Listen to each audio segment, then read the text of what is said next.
happy Father's Day, and welcome to a very special episode of the Cine-Files where we are revisiting one of the greatest father-son movies ever made, and that is Field of Dreams. My name is Steve Morris. I'm a filmmaker and directing instructor in Los Angeles, California. Hello, everyone. My name is John Rocha. I'm a writer, producer, and host and voiceover artist here in San Diego, California, and I echo Steve's sentiments of happy Father's Day to all the fathers listening to us and to all the children of fathers listening to us as well, and to some of you grandpas that are out there as well who kind of co-opt this holiday. Thank you all so much for being a part of the Cine-Files, and for any of you daddies out there, we'll give a little love as well on this day. So, yeah. And I will give you a little behind the scenes of how this idea started. I was doing my morning constitutional when I got a text from my dear friend John Rocha wishing me a happy Father's Day.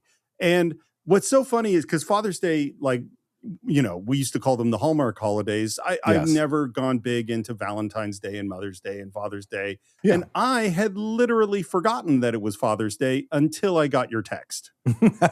And as I wrote back to you, no lie, couple little tears got in my eyes because I was very touched that you reached out to me this morning. Oh, that's kind of you to say, Steve. Yeah, I was just, I woke up this morning a little more kind of awake, and I just thought I'd send some texts to my friends who are fathers because I really respect and appreciate that job. And as I get older, my respect and appreciation and love for the people who are fathers that I know in my life deepens, because it is such a difficult task, and it is such a sometimes at times thankless task, to be honest with you, to be a parent, to be a mother or a father, but especially we'll focus on fathers for Father's Day. And I'll tell you what brought this about. And it's kind of weird because it was a World Cup story. I don't know if you know this, but there's a player on the Belgian squad named Doku, I think Jeremy Doku, and he is possibly going to miss a quarterfinals game if Belgium gets that far, because he wants to go home to be there for the birth of his first child ever.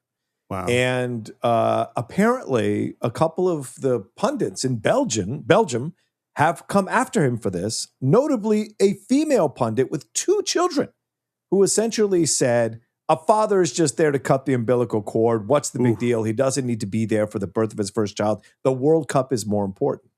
And Steve, there's no one on this earth who loves the World Cup more than I do. I love all the Johnny-come-lately fans. I love you all, but I've been here for 4 decades now. And so when this was almost 5 decades, when I read this, I was really upset about it. And I don't mean like angry. I just mean upset, like hurt almost, because how can a woman with 2 children say this about a father, especially nowadays when we're trying to change the way men are in this world, where they appreciate the happenings in their lives, the birth of their children, being more open, being more emotional, being more available to their children, with the scourge of mental health, with what's going on with young men and young women, of course, in our world.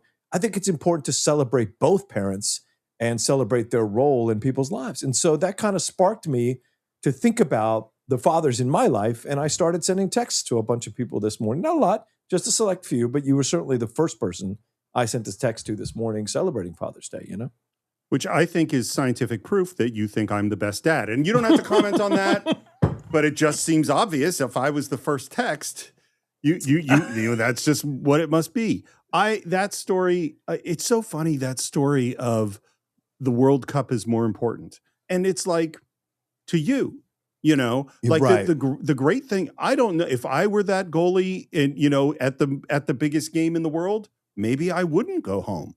But what's so great about that choice that player is making is that that's his choice. Yes. He's saying, this is what's most important to me. I think that's amazing. And it's funny. I cannot now remember if it was before you texted me or after you texted me.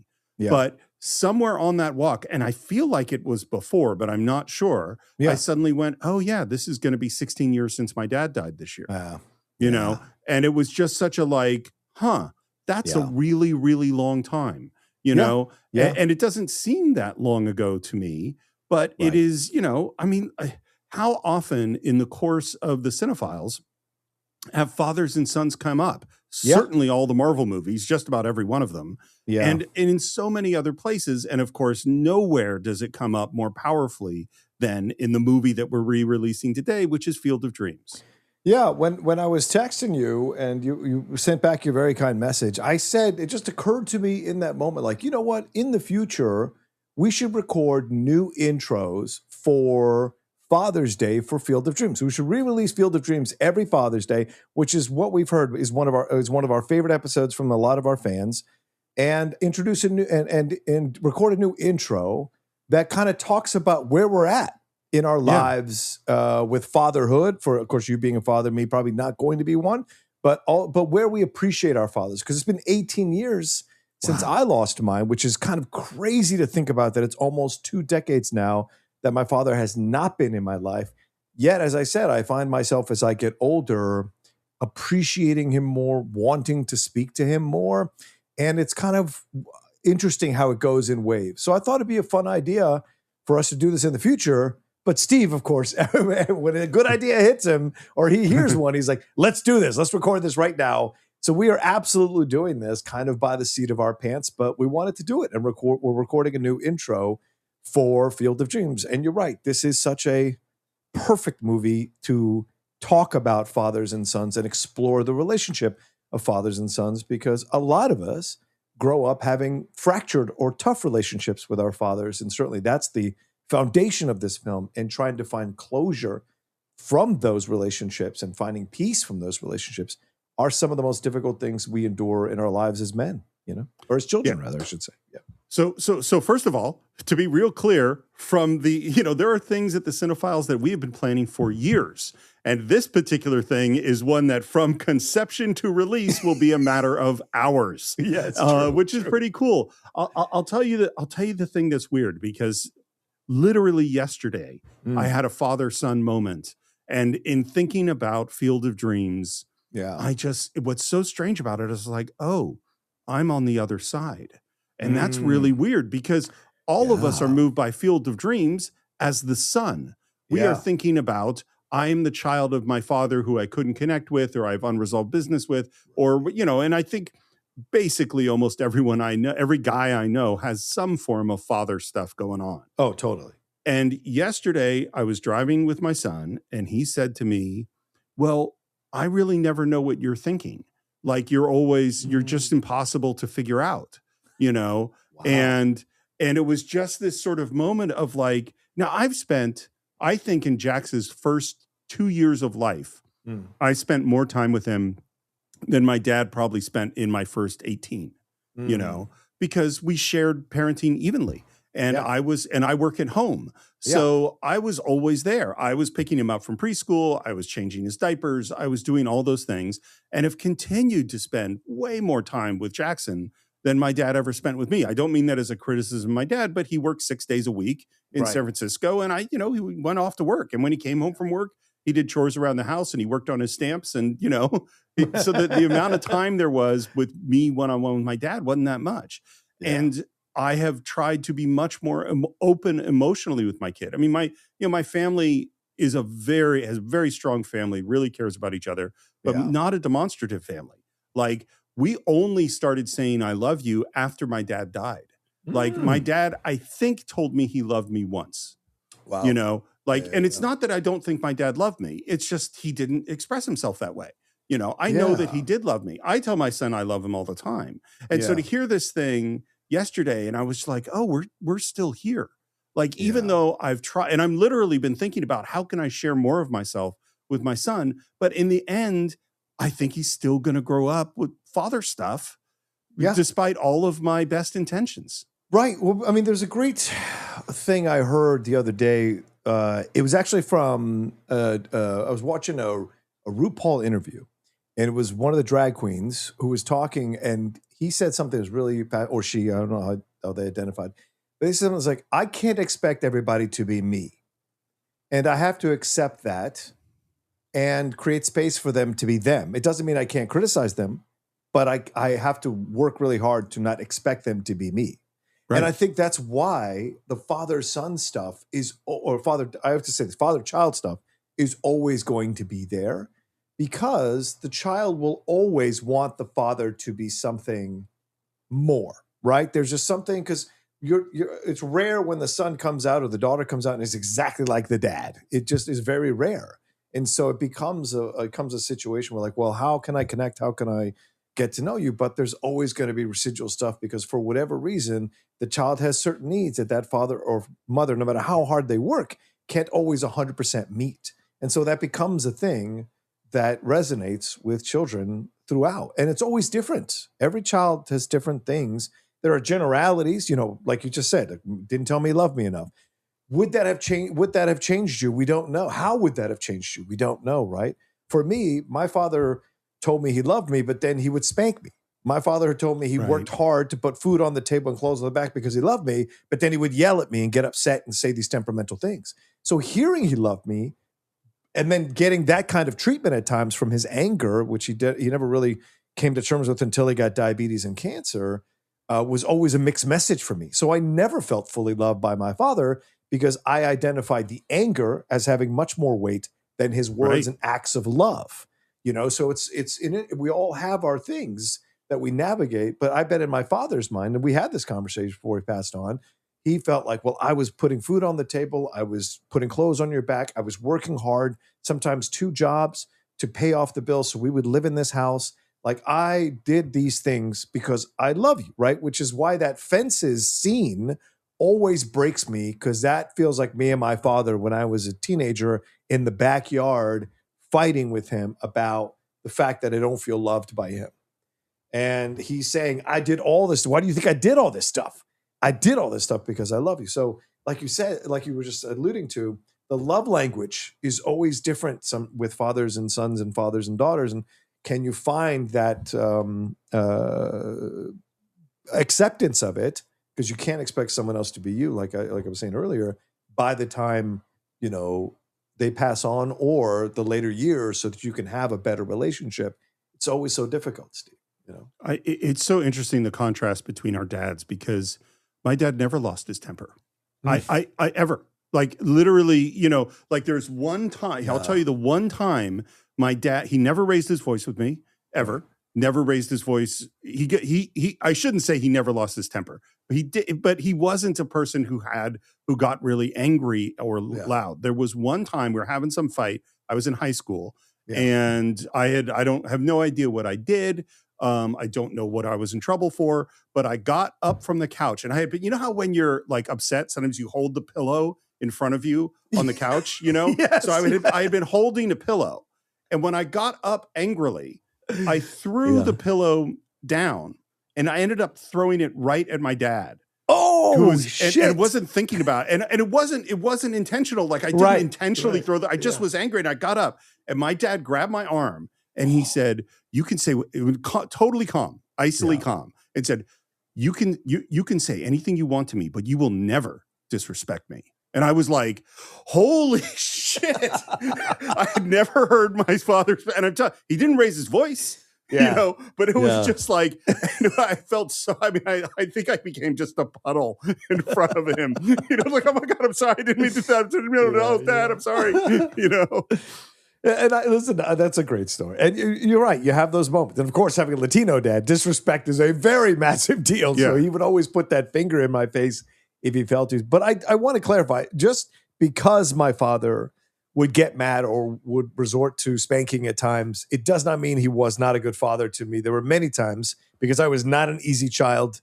I had a lot of civil wars going on between the more sensitive nature of me and the macho guy he wanted me to be. And I think there was, as we went in my therapy, and I've talked about with you before, like, those are the things that I had navigated with my father in later years as he became much more calmer, much more open to having conversations about feelings, realizing that he himself had kind of sat on his feelings of pain and anger and frustration for many years, because my father was physically abused by his stepfather.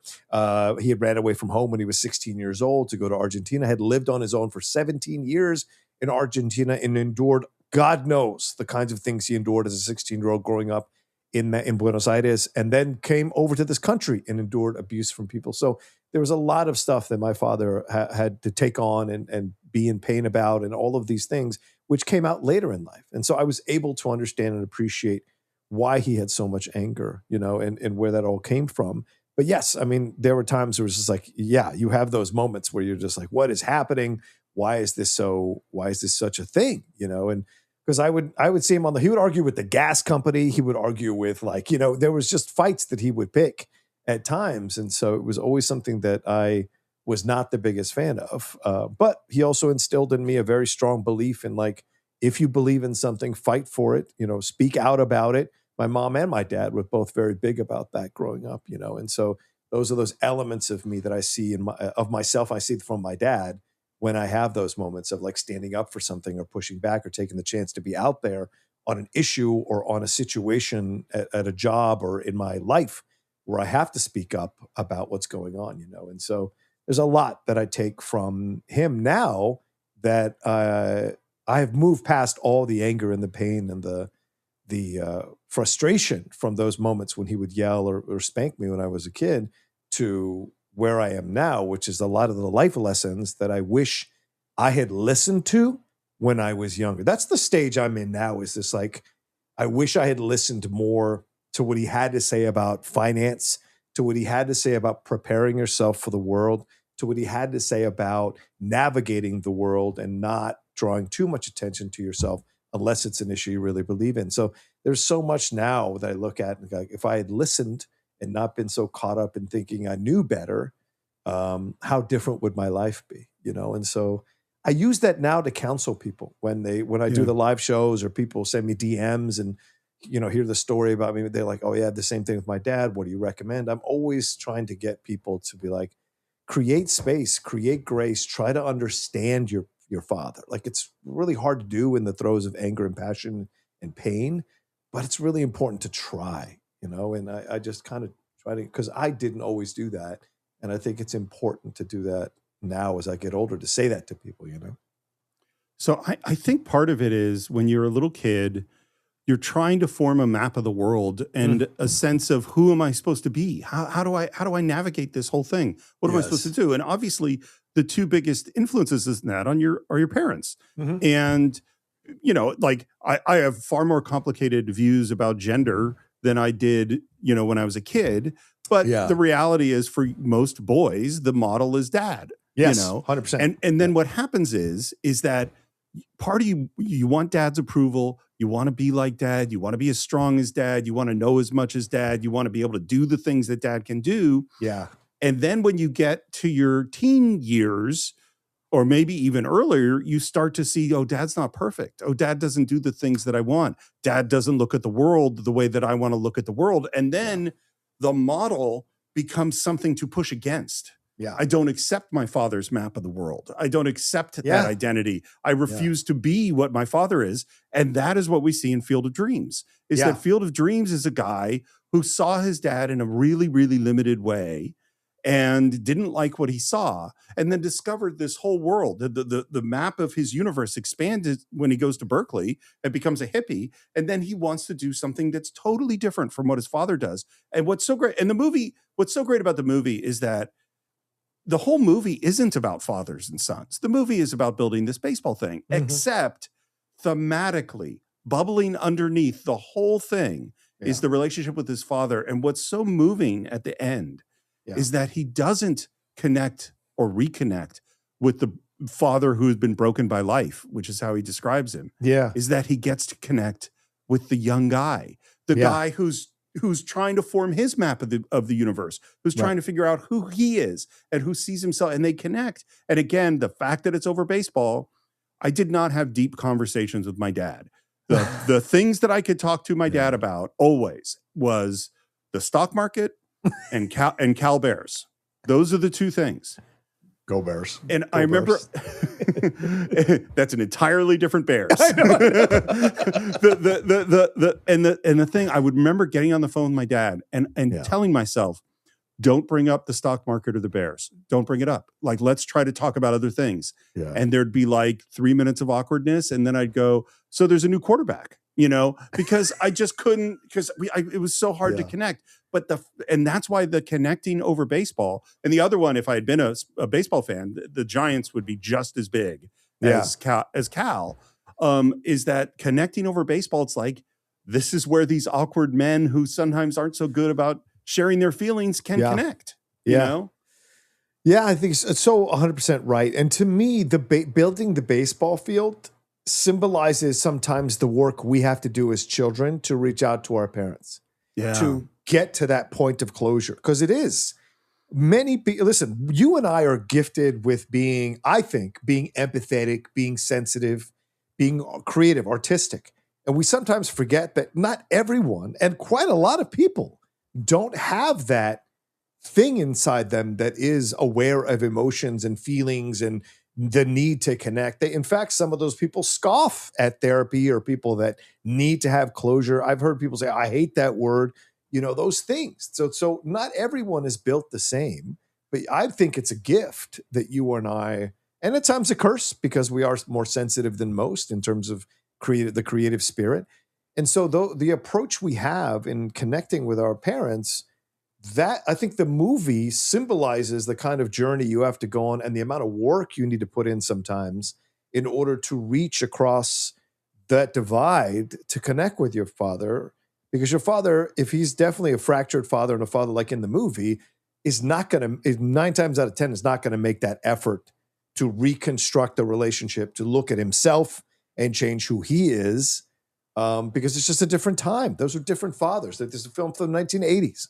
These are different fathers that didn't talk about their feelings like maybe current fathers probably do more often now, but certainly back then didn't. But that was the work he had to do, building that field, taking a chance to, and not even knowing that it's going towards closure or some kind of place of peace with his dad. But he was he followed this voice, and something inside him told him he had to do this. Like he had to do this, driven to do it. And I think it's a great analogy or symbolism for what we sometimes had to do in our lives as children to work on ourselves so that we could create a new path towards our parents and find, hopefully, some closure or some connection and some peace. Because like you, although my dad was very emotional, talking about his feelings about things, my dad hated that shit when he was in his 30s and 40s. And what we connected on, except unlike you with baseball, for us, it was always soccer or football. Right. Like what we talked about all the time. Like we that's the thing that I miss. 100% I miss the most is my Sunday chats with my dad. My hour and a half, 2 hours sometimes Sunday chats about my life, about where things are going, about the world, and about soccer, international soccer, Premier League stuff. Like I miss that. I have no one I speak to like that way I spoke to my dad, who was as much into it as I was. And he gave that to me. It wasn't baseball. It wasn't football, though we watched football together, but it was soccer. That's what we connected on. So the fact that we're recording this for the first time ever, right when a World Cup is happening, which was my father's Super Bowl in a lot of ways, just like it is for me, it has a special significance. The fact that we went to a World Cup game in 1994 in Chicago to see Bolivia play against Germany, like it's a life-changing experience. And so we always have that, but it wasn't until later. It wasn't until cancer. It wasn't until diabetes that my father was able to have these conversations about his feelings and his journeys. But for a large part of my life, it was trying to get my father to talk about his feelings and my father rejecting it. So it was an in surprising, I would say, journey to go on with my father, So, yeah. So first of all, and I think I've said this to you before, I've always been so happy that you had those moments with him at the end. That's just so lucky and amazing. I had one with my dad. So my dad, this was really funny, which was that, so he had ALS and, which meant he became increasingly paralyzed, and they had a bunch of drugs he was on. And one of them was Ambien, so he could get some sleep. And he was up on the bed in my parents' bedroom, and he took the Ambien. And then I ended up just laying down on my mom's side of the bed, while he went to sleep. And somewhere in it, I swear to God, it's like my dad was rolling. Somewhere when the Ambien hit, he just started talking in a way my father had never talked. He said, I love your mom so much. And I was like, what? I was like, well, yeah, I know you do. And he said, and your sister's such a great person. And he just was like positively talking about it. And it lasted maybe 4 or 5 minutes, and then he was unconscious. And I went down to my mom and my sister. I'm like, dude, you guys got to do this. This is like the best thing. I want to share with you what happened to me as you were speaking. I just shared about the topics I tried not to talk about with my dad was the stock market and Cal football. Yeah. And the minute you said I wish I could talk to my dad about soccer. Yeah. I got real teary-eyed. I got seriously verklempt. And I am now just thinking about it again. And what's funny is going, wow, the thing I tried to avoid talking to my dad about, I wish I could talk to my dad about. That's a great point. That's an excellent thing to bring up. Yeah. The thing you wanted to avoid the most when you were talking with him, because to you, it probably symbolized distance, symbolized, this is a cop. And I'm not in a way criticizing. Maybe in your mind, you thought, oh, this is such a cop-out. He could always go to this. Yes, that's exactly what I thought. Yeah. But now you would take it. You would so take it, right? Because you're a different person now. You've grown. You've been a father. I guarantee you, though, I think you and your dad would have much more to talk about now because of, you being a dad and now this far along in your path, 16 years of being, almost 16 years of being a father. It's so amazing. What conversations would you have with your father, and what more would you talk about now? And that's the things I think about now. It's like, I'm in my 50s now. There's so many things I wish I could talk to him about and say, like, I get it. I would sacrifice everything, including the rest years of my life, to be able to see him one more time and say, I get it all. You were so right about so many things, and I wish I had listened. But I thank you for, dealing with me in those moments growing up as a kid. And especially Lindley. I mean, that's the thing that breaks me, Steve, is like, he wanted me to be happy with someone for so long, and I think he would love Lindley. My sister and my mom love Lindley, who can be quite judgmental of the women in my life, and they love her to pieces. My dad would have loved her. It's just like, there's just so much I wish I could have given it to him. But the big mind fuck is that I don't think I would be the man I am today if he hadn't passed. Yeah. And that's the real mind fuck for me sometimes, honestly. Sorry, I didn't mean to cut you off. I just want to finish what I was saying. No, not at all. Here's the funny thought that went into my brain when you said you would sacrifice anything. And I was like, if I made a major sacrifice in order to have one more conversation with my dad, the conversation with my dad would begin with him criticizing my poor strategy in making that sacrifice and explaining to me what I should have done instead. That's a great Twilight Zone episode, by the way. If you ever wrote that, that's a great one. You never get the closure, sacrificing all this stuff because your father is too busy criticizing your choice. This is a terrible idea, Steve. Do you know how much that could, because, I mean, as I said many times, my dad was a brilliant games player, beat us at every single thing, and continually explained what we had done wrong in detail. That was part of, and it wasn't mean. There was nothing mean in it. It was just like, this is the right way to do it. And you didn't do it that way, and that is why you lost. Let me show you step by step. That's how things were with my dad.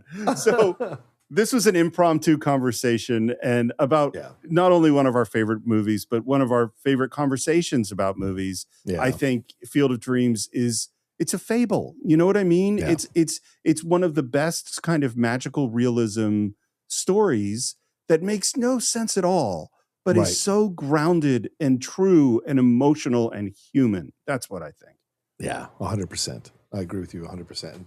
I'm very happy we did this.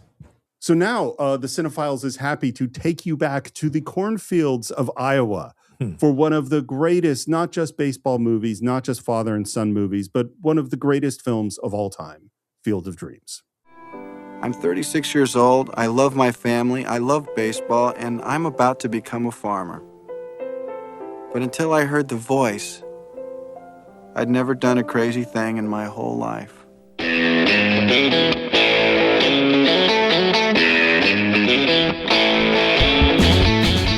Hello and welcome once again to the Cine-Files, where each week we enter the world of a great film. We explore its themes, the history, the filmmaking, and the influence it has on us today. My name is Steve Morris. I am a filmmaker and directing instructor in Los Angeles, California. Hello, everyone. My name is John Rocha. I'm a voiceover artist, writer, producer, and host on numerous podcasts and shows here on the Outlaw Nation channel. Of course, one of the co-hosts of this great podcast. The Cine-Files, I have today an industrial size basket of tissues as we confront our film and dissect and analyze and revisit our film for this episode. Yeah, and what a lot of America would normally be doing right about now is heading off to the ballpark, because we're right around when opening day of the baseball season should have been. Yeah.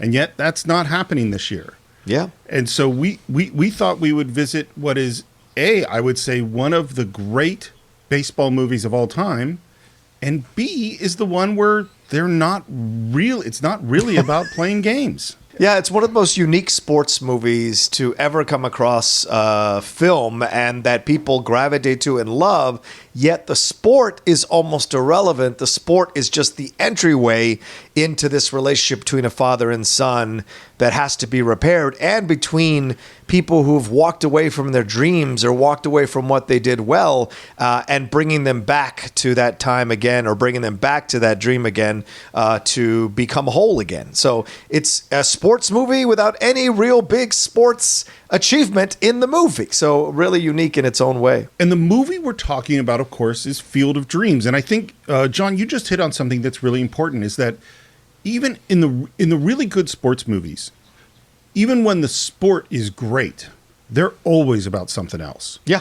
Whether it's Rocky or Raging Bull or The Natural, or there's always bigger themes that are going on within the sports movie and character things. It's not just about the sports. Yeah. But in this case, in the film Field of Dreams, I mean, I think this is a really special movie in the way only a few movies we've done are. This just really, it moves me in a very unique way.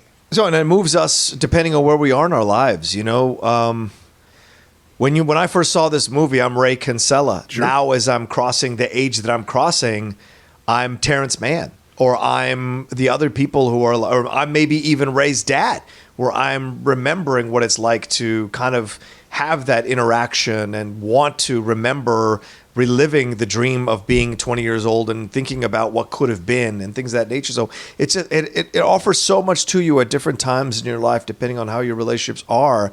That's the gift of this movie, that you can progress through it throughout your entire life. And maybe by the end of your life, you're Archibald Graham, you're Moonlight Graham, and you understand his idea that you got that half an inning and you wish you could have just seen what you could have done at the highest level of your the profession you really wanted to do with your life. You know, so the film speaks to so many different stages of our lives in incredible ways. That's the one thing I was thinking about a lot, because I'm the same thing. When I first saw this, of course, I was Ray.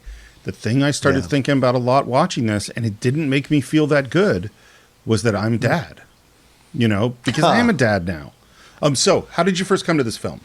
Oh man, I ran to see this film with my best friend Maurice. We were knee deep into baseball all during the 80s and into the 90s, of course. I was a Yankees fan. He was a Red Sox fan. And so there was constant battles between us, but we always loved the game. And when this trailer dropped, I remember this is one that I reached out to him and I was like, we got to go see this. We got to go see this. And I remember us going to see it on a Saturday afternoon there in Dale City together, and just madly in love with the movie from beginning to end. It is dripping. It is soaked in baseball mythology and lore and the past, but also, of course, as we just said, also steeped in this idea of a father and son kind of closing the loop on their relationship, or fixing their relationship in a mystical way, in a fantastical way. So that's and I remember just walking out of this thing going, this is incredible. It's just incredible. I'm the same thing. I saw it in the theater, and we have to remember, this is peak Costner. You know, yes, he shows up. You know, he had his wrists exposed in The Big Chill. Shows up with a great star-making role in Silverado. Then we have Bull Durham, which is fantastic, and now we come right into this movie. And I loved Kevin Costner at this time, and it's really funny. Like, I, as you know, am not a big sports guy. I watch a little bit of Cal football and Cal basketball. My dad was a huge baseball fan, which is something we'll talk about as we go. But I was never a big baseball guy, but I love baseball movies. Baseball movies Yeah. are some of my favorite films. And so, of course, I ran out to see this in the theater. And of course, I cried. And of course, this is a movie I watched over and over and over again. I've seen this movie a whole bunch of times. A little bit of pre-production. Of course, this starts with the book Shoeless Joe by W.P. Kinsella. Same name as the character in the movie. And it's funny. I've read the book. I read it again just last week. It's a short book. There's so many things where it's like, oh, the movie's not as good as the book. And then there are a few where I think the book where the movie is better.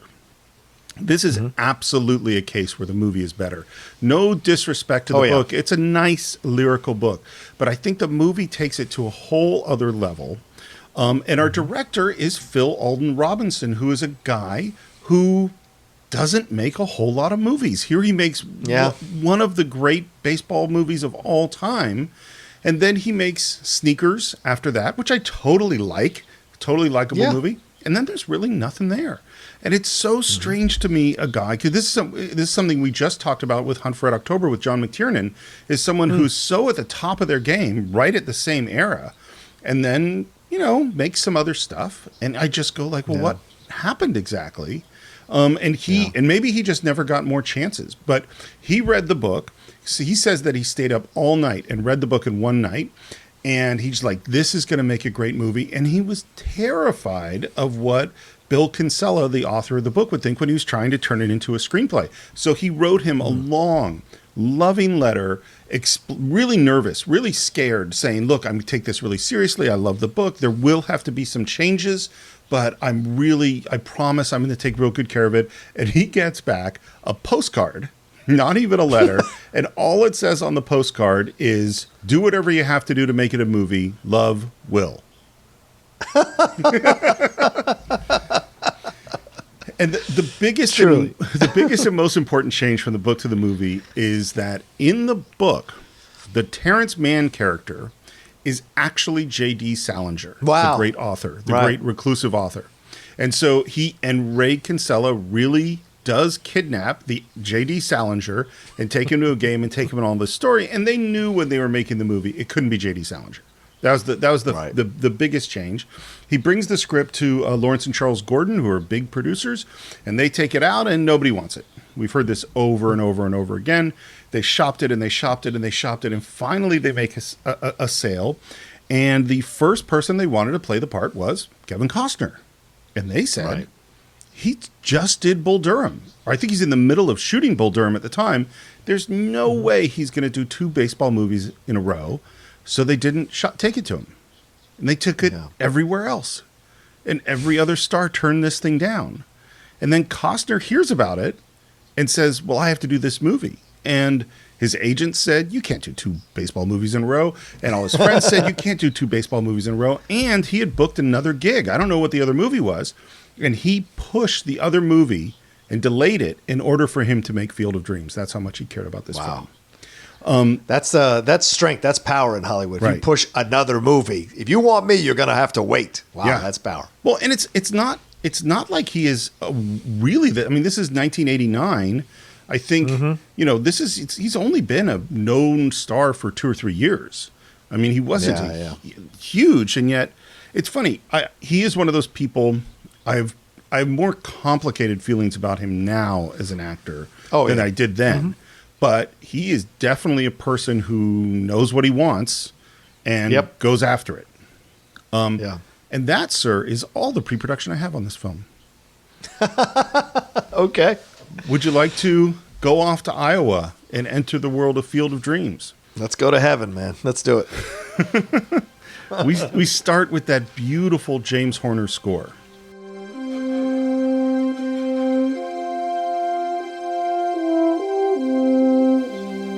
He turned this movie down originally too. He said, I don't see that I have anything to bring to this film. And then finally they convinced him to watch a rough cut. And it's when he watched the rough cut that he said, oh, I want to do this. Yeah. The score is amazing. And what we start with is this. It's like Citizen Kane. We start with like a newsreel. My father's name was John Kinsella. It's an Irish name. He was born in North Dakota in 1896 and never saw a big city until he came back from France in 1918. He settled in Chicago, where he quickly learned to live and die with the White Sox. Died a little when they lost the 1919 World Series. Died a lot the following summer when 8 members of the team were accused of throwing that series. Which is something that's going to come up a lot. Of course, this is what 8 Men Out is based on. This is the fixing of the 1919 World Series and the Chicago White Sox throwing the game. Yeah, and Shoeless Joe is important for this whole history because Shoeless Joe was the one guy that couldn't prove whose play dipped during this situation with what they're called now the Black Sox, and Joe was the one. He took the money, and you'll find out, and of course Kevin Costner says this later when he's talking to his daughter, that they couldn't prove that he played terribly on purpose so that the other team could win. I think it was the Cincinnati Reds who beat them in that series, but so much of that particular incident is is a benchmark in the history of baseball. With Kennesaw Mountain Landis was the commissioner of baseball at that time. He's the one that passes these rules, passes this down. All these people are banned from playing baseball for the rest of their life for throwing a World Series. The owners are angry. All of this stuff that happened at this time. And it was because the players were getting paid literally peanuts to play the game. Well, maybe not literally, but figuratively, peanuts to play the game. And this is before you have, free agency and all this. Like, some of the younger listeners may not understand this. This was a time when the owners legitimately owned you and could pay you whatever they felt they could pay you. And baseball would never do anything about it. And it took a long time until like the 60s or the 70s. And Curt Flood is the name you really want to think about, where things started to change, where players could start dictating what they wanted to get paid and what teams they wanted to play on. And so this is way back then when all this stuff was going down, and this is such an essential part of baseball and the history of baseball. And Shoeless Joe Jackson's always been seen as a sympathetic character in this whole sordid drama that happened in 1919. Well, and this is one of the interesting things that I think this movie does better than any other sports movie that I know of, is that baseball is uniquely tied into the American mythos. It's this pastoral game. It's this game that grows up at the time that America grows up, and you can track it through things like the 1919 World Series, through things like Jackie Robinson or Babe Ruth, or the history of America moving forward right along with the history of baseball. And if you were to watch the Ken Burns documentary, which I haven't seen in a long time, but is brilliant, it really shows us how this works. And we're actually going to see that mythical history of baseball through the lives of this father and son. He played in the minors for a year or two, but nothing ever came of it. Moved to Brooklyn in 35, married Mom in 38, and was already an old man working at the Naval Yards when I was born in 1952. Instead of raising him on nursery rhymes, he raised him on Babe Ruth and on Shoeless Joe Jackson and on Ty Cobb, and those were the stories you grew up with. And then you get to this moment where you get rebellion. Dad was a Yankees fan then, so of course I rooted for Brooklyn. But in 58, the Dodgers moved away, so we had to find other things to fight about. We did. It's that father and son stuff that we're planting right at the beginning of this movie. And what's interesting is as he talks about the Dodgers leaving New York and going to California, what's the next thing that he does? He picks the college as far away from his dad as he can get, and really as far away culturally, which is he goes to UC Berkeley, my alma mater, in the middle of the 60s. And I love this line where he says, officially my major was English, but really it was the 60s. I marched, I smoked some grass, I tried to like sitar music. And this whole kind of hippie part this is not in the book. Part of it is the book is maybe 10 years older, so the characters are all 10 years older. But this hippie rebellion thing that we go into, and that his relationship with Annie, who's Amy Madigan, happens through the 60s free speech movement. The only thing we had in common was that she came from Iowa, and I had once heard of Iowa. After graduation, we moved to the Midwest and stayed with her family as long as we could. Almost a full afternoon. Well, and this is something that also kind of lays the groundwork for what we'll see later is this division within the heartland of like perceptions and point of views about certain situations. What he makes that quick comment about the afternoon situation, like him being from a completely different area and going into meet her Iowa family and the divisions there in points of views and perspectives. But I think what's important too is this is a brilliant decision to set this in the 60s. Set the events that he's talking about in the 60s, because if you look at it's 1989, this is when the boomers are kind of like in this place where they are looking back on their lives and kind of, we've got therapy, we've got self-analysis going on, the height of this stuff through the 80s, all this stuff starting to become something people do. So this is a movie that will brilliantly touch on where a majority of the audience might be emotionally in their worlds, reflecting, looking back, kind of maybe trying to repair relationships with family members, things of that nature. So to add that element to the movie and because it's not in the book, as you said, others brilliant. It makes you care about the movie even more. And I find similarities in that. My dad and I certainly battled about so many things.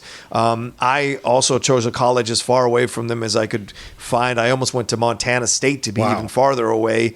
And also my dad was a Cowboys fan. And I grew up a Redskins fan. So there's like the clashing of that as well throughout our history. So that was always the thing. My dad I never thought he understood me. He was 35 when he had me. By the time I come of age, he's in his late 40s and he's been working so hard and haggard, and he's got a bitterness about the world. So there's so much about what Ray talks about in the movie that I find universal, and so many people probably did watching the movie from their own experiences and their own relationships with their fathers. 100%. And I think there's something that Phil Robinson understood that most people don't really think about, which is you think about, okay, the Midwestern Iowa farmer, salt of the earth, probably conservative. That is the polar opposite of the Berkeley radical hippie of the 60s. Right. And yet there's a part of the hippie ethos, which is going back to the land, which is the commune, which is working the earth, having a natural life, getting out of the city. And so in that sense,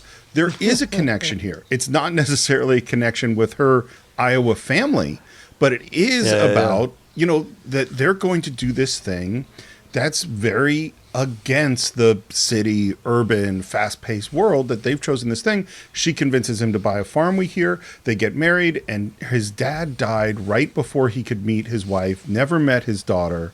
Yeah. And then he says this thing. This is how this montage ends. I'm 36 years old, I love my family, I love baseball, and I'm about to become a farmer. But until I heard the voice, I'd never done a crazy thing in my whole life. It's a great setup for a film. It is. And then we're in the cornfield. And it's magic hour, which is, we've talked about before, this is shooting right around sunset or sunrise. It's a very small space of time. We call it magic hour. It's not an hour, maybe 10, 15 minutes, which means you have to get like everything set up until the light is just perfect and you shoot. And all of these scenes that we see at magic hour, which there are a lot, they didn't shoot any of them in one day. It was shoot all the other stuff during the day, and as it got close to sunset, they would start setting up these magic hour shots, and if it was 8 or 9 shots for a scene, they would do 1 or 2, and the next night they would do the next 1 or 2, and the next night the next 1 or 2, until they got the whole scene, and then move on to the next one. And you as an actor, how do you feel that would be to just do little pieces of a scene over weeks? How aggravating that must be overall, and test your dedication to the craft, to the overall piece in that situation. So definitely would be a bit exhausting, to say the least. And it's very tough on the crew. It's very tough on the director. And the fact that this guy, this is really his first real feature, has the strength to make these kind of, exactly, chutzpah. And so Kevin is in the cornfield. He's walking through the corn. We hear the music. It's mystical. And then we hear the voice. If you build it, he will come. Yeah. And Kevin turns around, smiles, and the voice repeats. And again, now he's doing the sort of, who's messing with me? And he calls up to his wife and his daughter to ask if they've heard it. They haven't heard it. And then I love this moment where he actually just walks out of frame, and we're just looking at corn, and then we hear... If you build it, he will come. And then he runs back into frame looking around. You must have heard that, You right? must have heard that. Nope, didn't hear that. And he walks up to the house and he goes into the house. And one thing about this house is really there. It's really on location. And they really, for the most part, everything that you see inside the house was shot in this house, which is really hard to do. And they actually had to rebuild the interiors of the house. They had to raise the ceiling so they could hang lights. They had to flatten out the floor because you need an even floor to run dollies on. They changed where the windows are. You know, there was a lot of work to make this house work, but they wanted to shoot right next to the cornfield. They did not want to be on a stage. Wow. And he tells Annie about the voice that he heard. And this is Amy Madigan. I love her in this movie. Hey, are you really hearing voices? Just one. What did it say? If you build it, he will come. If you build what, who will come? He didn't say. Ooh, I hate it when that happens. Me too.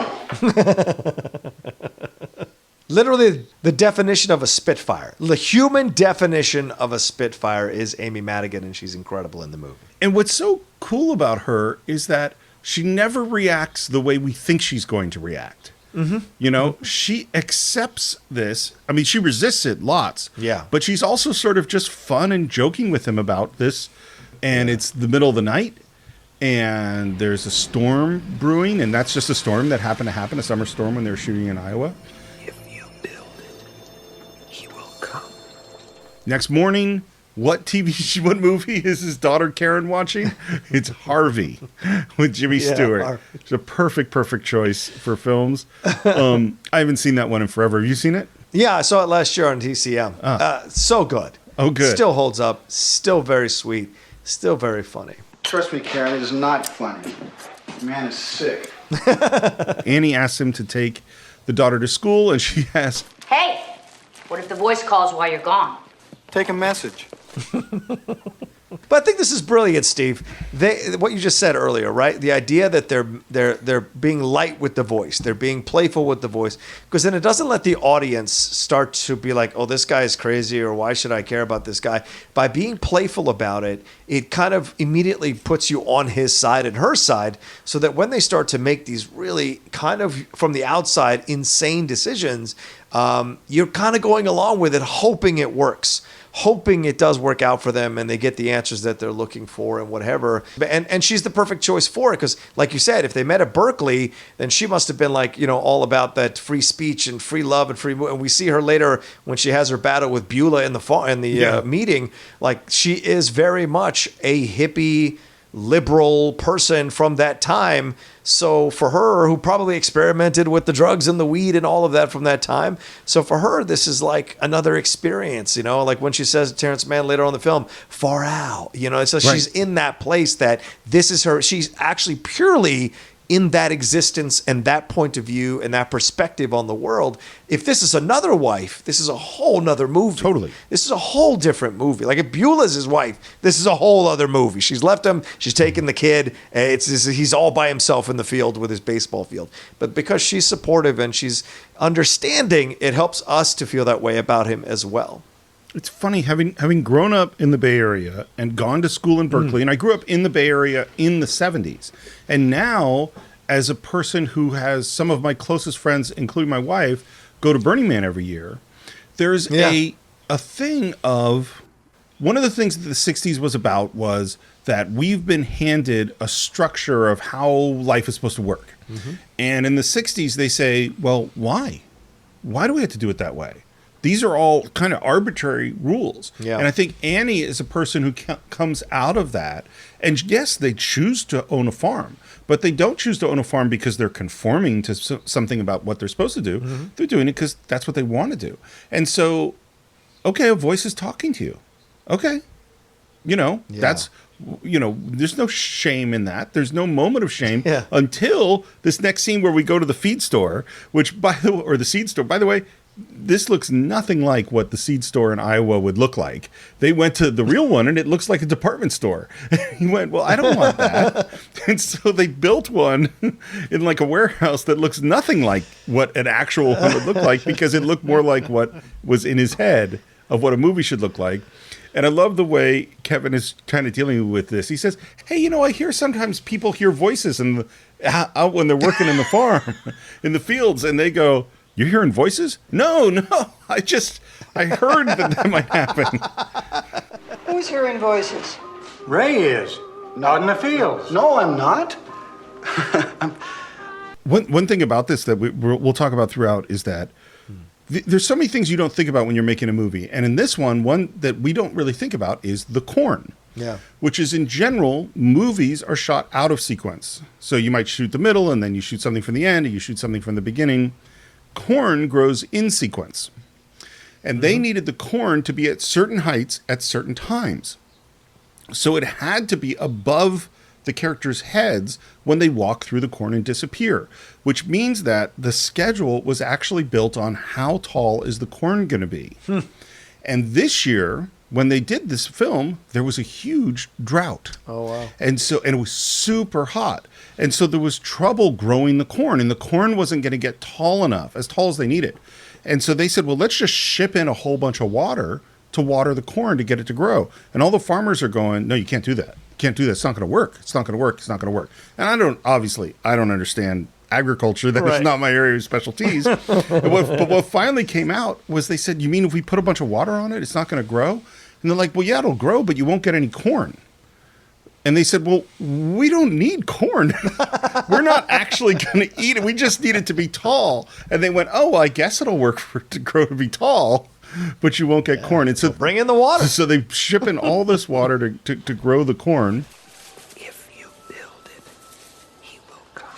All right, that's it. Huh? Who are you, huh? What do you want from me? And then he turns, and there, appearing in the cornfield, emerges a baseball diamond. Right. Lit up by the lights. Right. And now he knows. You don't suppose this is like acid flashback or anything, do you?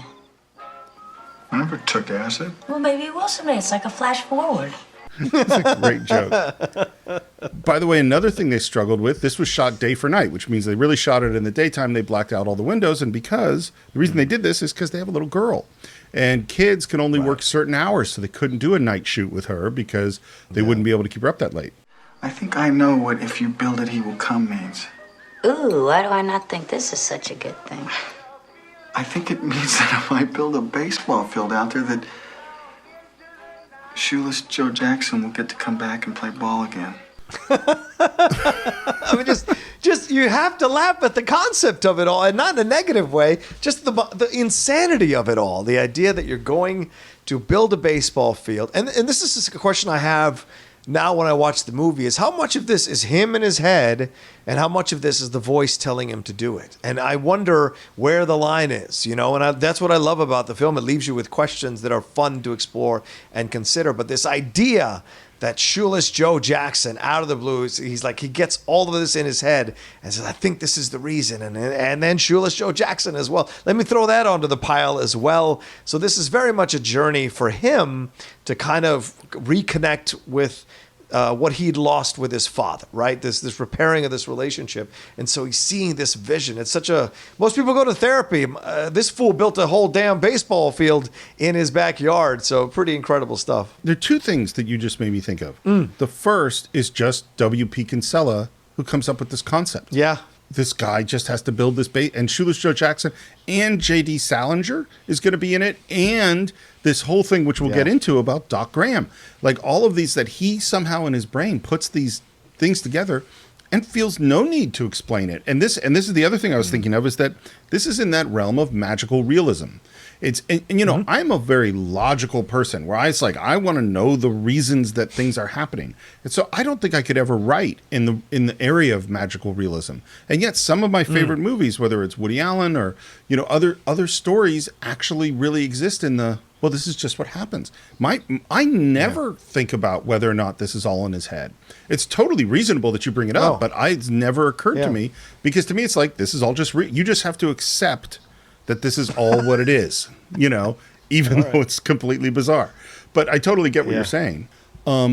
And later on, they're putting the kid to bed. And this is just, again, a classic directing thing is you could have him and Annie just have this conversation in one long scene. But instead, they keep changing the location, changing the actions, makes it more interesting for the actors. Mm-hmm.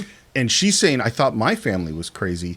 And he's talking about Shoeless Joe. And this is, the person that was suspended as you brought it off. And then it's later at night. He's still talking about Shoeless Joe.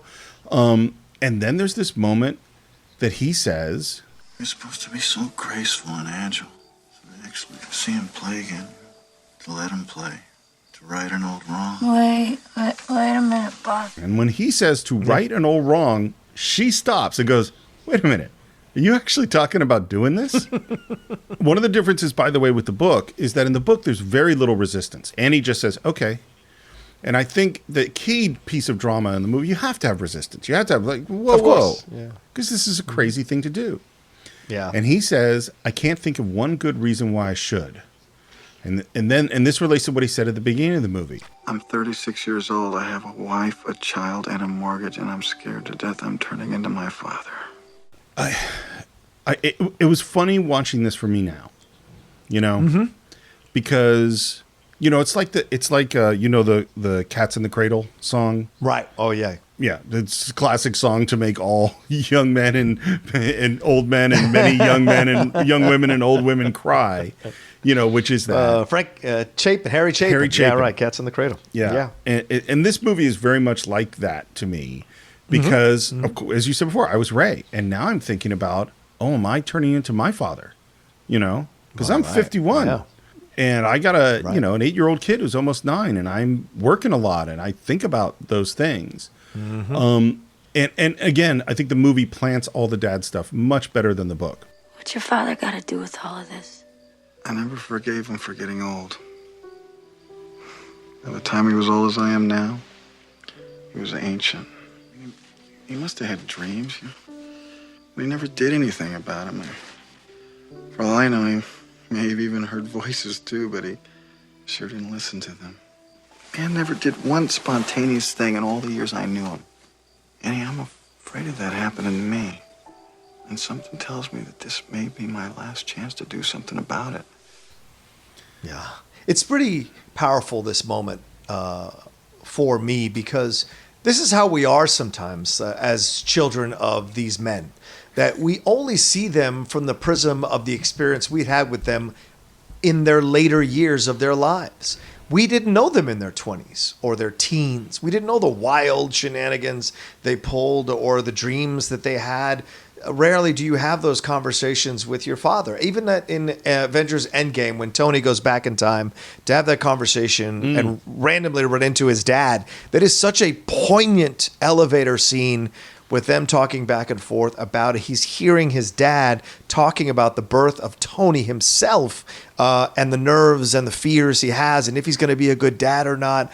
All of that this is something Tony would have never known about and had never spoken to his father about if he hadn't gone back in time to have that conversation with him in the elevator. And it's the same thing here. Ray is in the prism of whatever he experienced with his father, but he clearly didn't have conversation because he left at 4 or 16 or whatever. He never had the conversation with his dad about his dad's dreams. And, before my father passed, and I'll say this, my dad and I had those conversations. I wanted him to tell me everything about him being a teenager and a kid, what his dreams were, what he was trying to do, what he wanted to do, because I think this movie influenced that in some strange way before he passed from cancer. I wanted to have these conversations with him. And it's something that my mom complains to me about playfully because she's like, he never told me any of this stuff. He never told me that. But it's like, if you make the effort, you might be able to crack that wall before they pass to have that conversation. And it's a great way to change your perspective and see this man who you only saw as your father as a multi-dimensional human being who had his experiences, had his dreams. And I love that that's the journey that Costner is going on. It isn't just everyone else's journey. It's his journey, not just to repair the relationship, but to understand his father for real from top to bottom. Fathers and sons, man. Yeah, man. Fathers and sons. Like Cat Stevens said it best. and I know that, hey, most of the movies were made by guys. And so naturally we're going to have lots of fathers and sons stories. And obviously people can have relationships to their mom and all those things. But man, you want to make me cry. Fathers and sons. fathers and sons. Yeah, man. You know, and I think part of it, and maybe it's generational, and maybe it'll change now, but our dads didn't show a lot of emotion. You know, that was always, and our dads probably worked real hard. You know, and I certainly saw a lot more of my mom than I saw my dad growing up. And the lack there and the lack of emotion there means there's always going to be an empty space within that relationship. And empty spaces is where movies and stories work. You know, if we all had great relationships with our dad, which communicated perfectly, well, this kinds of movie wouldn't make us cry. You know, it would be boring. Yeah. And then I love the final moment. He kind of says, I want to build the field. And he asks her if you think I'm crazy. And she says, yes. But I also think if you really feel you should do this, then you should do it. It's a great wife. Agreed. There have been a couple of times in my life where I've built the baseball field. You know, where I did the thing that was, whether it was just quitting my job and doing Siren when I did that web series so long ago, or doing The Assistants. The Assistants definitely where I said, look, I've said I wanted to do this my whole life. And I remember going, like, I think I was in my late 30s at the time, and I went, I'm getting older. If I'm not going to do it now, I'm never going to do it. Yeah. And so that was where that journey began. Yeah. And for Ray, his journey begins on a tractor plowing under his cornfield with a whole bunch of neighbors looking at him going, what is he doing? Look, you can't have a sports movie without a montage, and here's your montage. So, well, and what's so brilliant about this is what we're going to do is, again, good movies do multiple things at once. So yes, we're going to show him cut down the cornfield, but we're also having him give a huge exposition dump with his daughter explaining to her all about Shoeless Joe Jackson. And added to that, we have the added tension of the neighbors all looking at him like he's crazy. And that makes that exposition just go by beautifully. And it also harkens back to what he had said. His fathers, they didn't have, like anything else but baseball. He schooled me on baseball since I was a kid. Here he is, after just saying, I'm afraid I'm turning into my father, schooling his daughter about baseball. But I think the way he's doing it is a more affectionate way, a more inclusive way, rather than telling her about it. He's talking to her about it. And I think that's the difference. But you see that he is doing the exact same things his father did, passing it on, as baseball does, passed on from father to son, generation to generation. And we see that they build the field, they build the stands. He puts up lights. I mean, this is a big baseball diamond. By the way, in the book, I think it's only left field. They only build a left field. They don't build a whole baseball diamond. Really? Yeah. And again, now we're on the field. Everything is built. Again, it is magic hour, and he is with Annie. They shot this over like a week because they had to keep starting and stopping. And and last thing he tells about Shoeless Joe, and I think this story is so poignant. You know, my father said he saw him years later playing under a made-up name in some 10th-rate league in Carolina. Said he put on 50 pounds and the spring was gone from his step, but he could still hit. And that image of the old guy who just couldn't get away from the game is so profound to me. Still trying to recapture youth. Yeah. And I like what Annie says here. This is the first time I've seen you smile when you talk about your dad. Wow. That's so important. It's funny, the Shoeless Joe story reminds me of Jack Johnson, the heavyweight champion, who, stripped of his title and had to, and all of the things that happened to him. And he was in his 60s and was still going around having fights. Yeah. And apparently, even though he was big and he was fat and he was out of shape, his jab and his defense was still, young guys couldn't touch him. Do you think, it's funny because I've been thinking about this movie because I was looking at James Earl Jones. Oh, yeah. Do you think The Great White Hope is a movie we would ever do? I literally had that thought as soon as you brought it up. I love that movie. I remember that was one of the biggest cries I ever had after watching a movie. Yeah. Because it is one of the most greatest performances from James Earl Jones you'll ever see. Oh, amazing. And the story is so goddamn heartbreaking and tragic. I would love to do it. Would love to do Great White Hope. It would be interesting to do. It would be very different for the Cine-Files but since we did the Civil War, is we could almost do the Great White Hope in tandem with the documentary about Jack Johnson, who Great White Hope is about. Yep. Anyway, something to think about.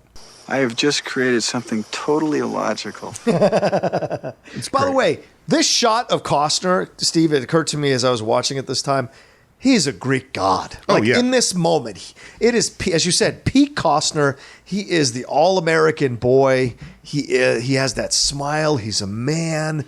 He just has this vibe. You could tell ladies probably fell all over themselves from Kevin Costner. And me as a man watching this, and I was like, man, I wish once in my life I looked that good. And it's just like incredible how attractive he is in that moment and how much of a movie star. That's such a movie star shot, the way it's framed, the way his hair kind of comes a little bit, the half smile on his face, all of it. You're just like, oh, you lucky SOB.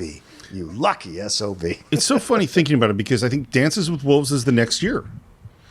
And Waterworld is only like 3 or 4 years later. Yeah, maybe less. Yeah, maybe less. It's fast to go from Pete Costner to, through Dances with Wolves with full Pete Costner. And then, nope. Yeah. Thank you for your service, sir. Wasn't it fun? It was fun, wasn't it? And it's not that he hasn't done some good things since then. He's done a few good things. But there was no longer Pete Costner. What happens in the book at this point is that Shoeless Joe shows up. But that's not what happens in the movie. In the movie, it's like a whole year goes by. We see winter and Christmas. Yeah, because we see the snow, So there's a whole year that and nothing is happening. I mean, the level of crazy, because that he's got to feel that he's crazy. His wife's got to feel that he's crazy. Just having this baseball diamond for no reason for like a year. And paying the power on it and the maintenance on it. Oof, yeah. And that's where we get to is that it's time later and they're sitting down and doing the books. We used up all our savings on that field, Ray. So what are you saying? We can't keep the field? Makes it real hard to keep the farm. And it's such a classic, like, they're going to foreclose on our farm story. But that's what's going on. And at this moment, the daughter starts saying, Daddy, and they're getting upset. It's like, quiet down. Grown-ups have to talk. And finally, there's a man out there on your lawn. And they go out and look, and standing in the middle of the baseball field is a man in a baseball uniform.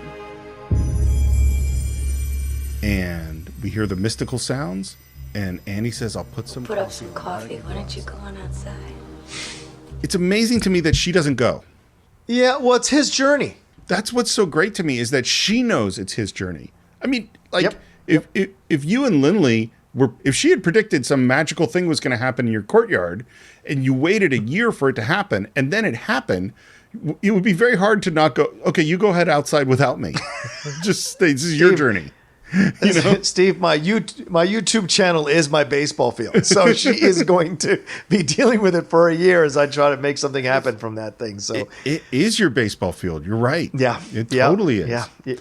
It's crazy. I don't know if it's going to work. It's totally illogical, but I'm trying my damnedest to make the Outlaw Nation thing something that I can actually make a living doing with that channel. So yeah, she is very kind to be Annie. But what's great about Annie too here going and put the coffee on is also that Annie understands she's in this thing with him and she knows, okay, she sees it, get coffee on. There's nothing phases her throughout this whole thing.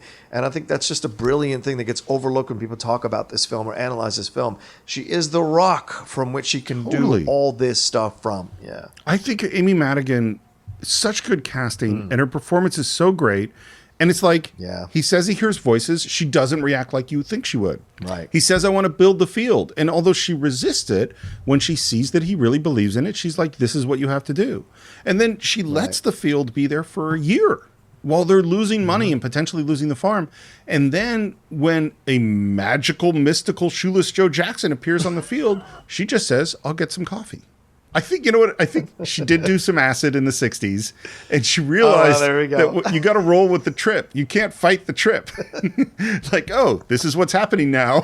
This mystical guy on my field. You just hope it's a good one. You just hope it's a good one. Ray Liotta. Yeah. I love his performance in this film. He's so young, and people forget he had a career before Goodfellas. Yeah. He did a really sweet film with Thomas Holt called Dominic and Eugene, where he played Thomas Holt's brother. Yeah, and Thomas Holtz is this like I think he's mentally handicapped and he has to take care of him. And so there was this Ray Liotta built it up. Oh, he also was the crazy villain in Something Wild with Melanie Griffith. So he'd been slowly building his kind of reputation through the 80s. But here, it's such an unusual choice because your idea of Shoeless Joe is a hapless guy who had this thing thrust upon him. And Liotta just conveys this steel in his eyes, this energy in his eyes. But to see him play a wide-eyed Shoeless Joe Jackson who's like surprised at what he's experiencing, right? His spirit has been drawn down into this place and he's not sure what this is, you know. This film doesn't care that much about that being realistic. And one of the things, Shoeless Joe, I think he's from like South Carolina or something. You know, and Ray Liotta is so New York. He is New York. And this moment that he comes out, it's handled with such reverence. It's almost religious in nature, the way this is done. And that what they did was the DP just lit an area of the field. And they said to Ray, this is like walking into church for you. Everything has meaning. And they said, this is the area you can walk in, do whatever you would do. And him touching the grass and looking around and feeling the space, it's just amazing. Yeah. And Ray turns on the big lights and they nod at each other and he kind of does that fist in the glove and he gets in his stance and that communicates, I want you to hit some balls to me. And this moment just works so great.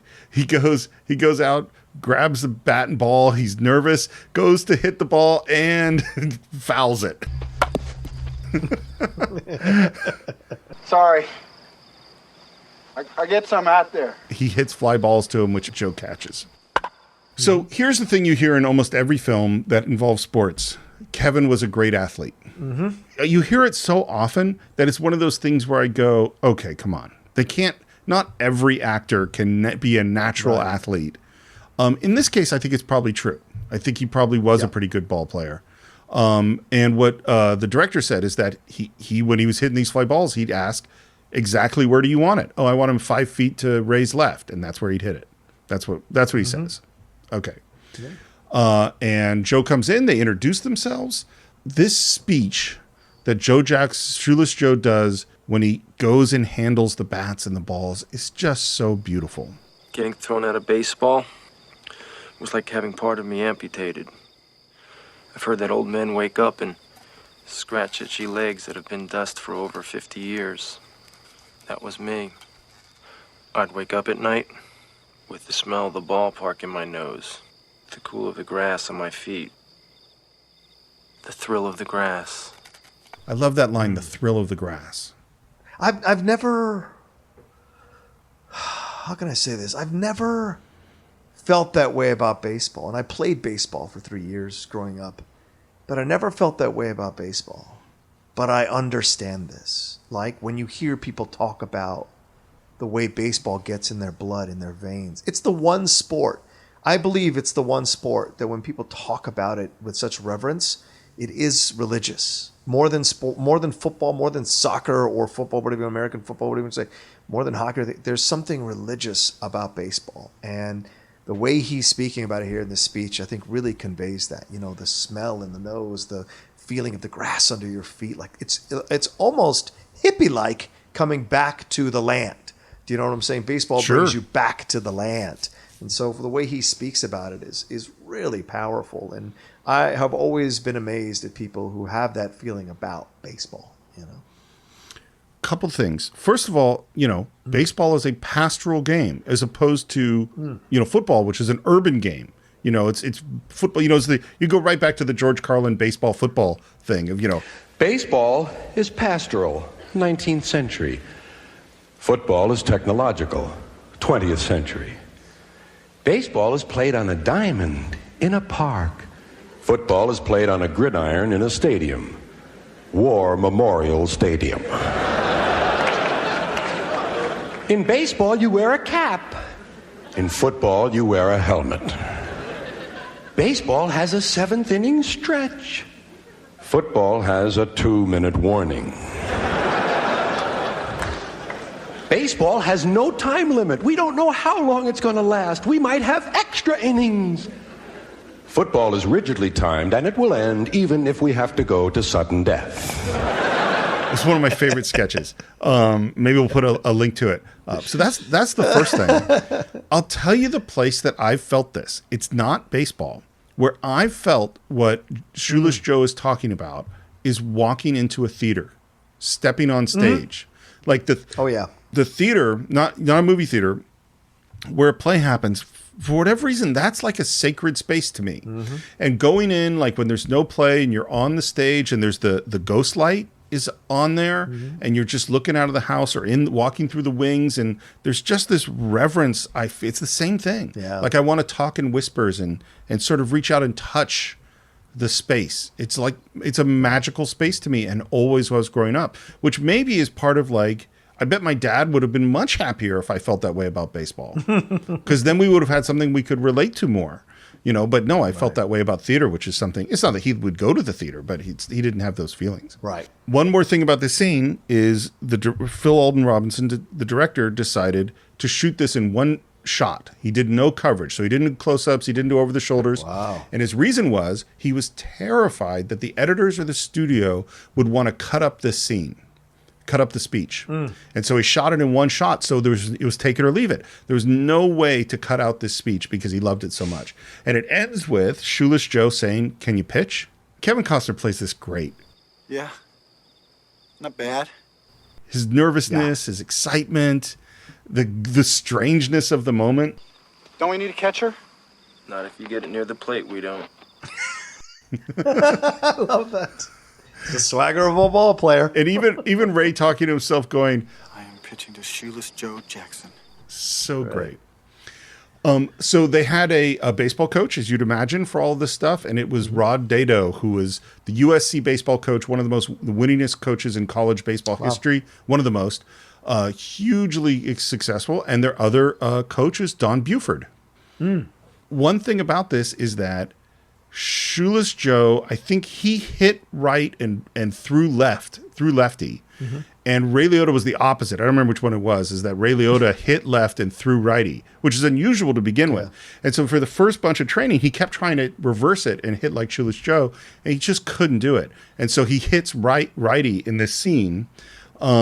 And because the coaches finally said, just do what you're comfortable with. Yeah. And there are, of course, the sticklers for history that criticize the film for this, which I think is silly.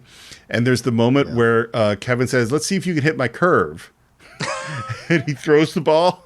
And Ray Liotta, and this is totally real and totally an accident, not planned at all, hits the ball right back at him, hits the bag of balls.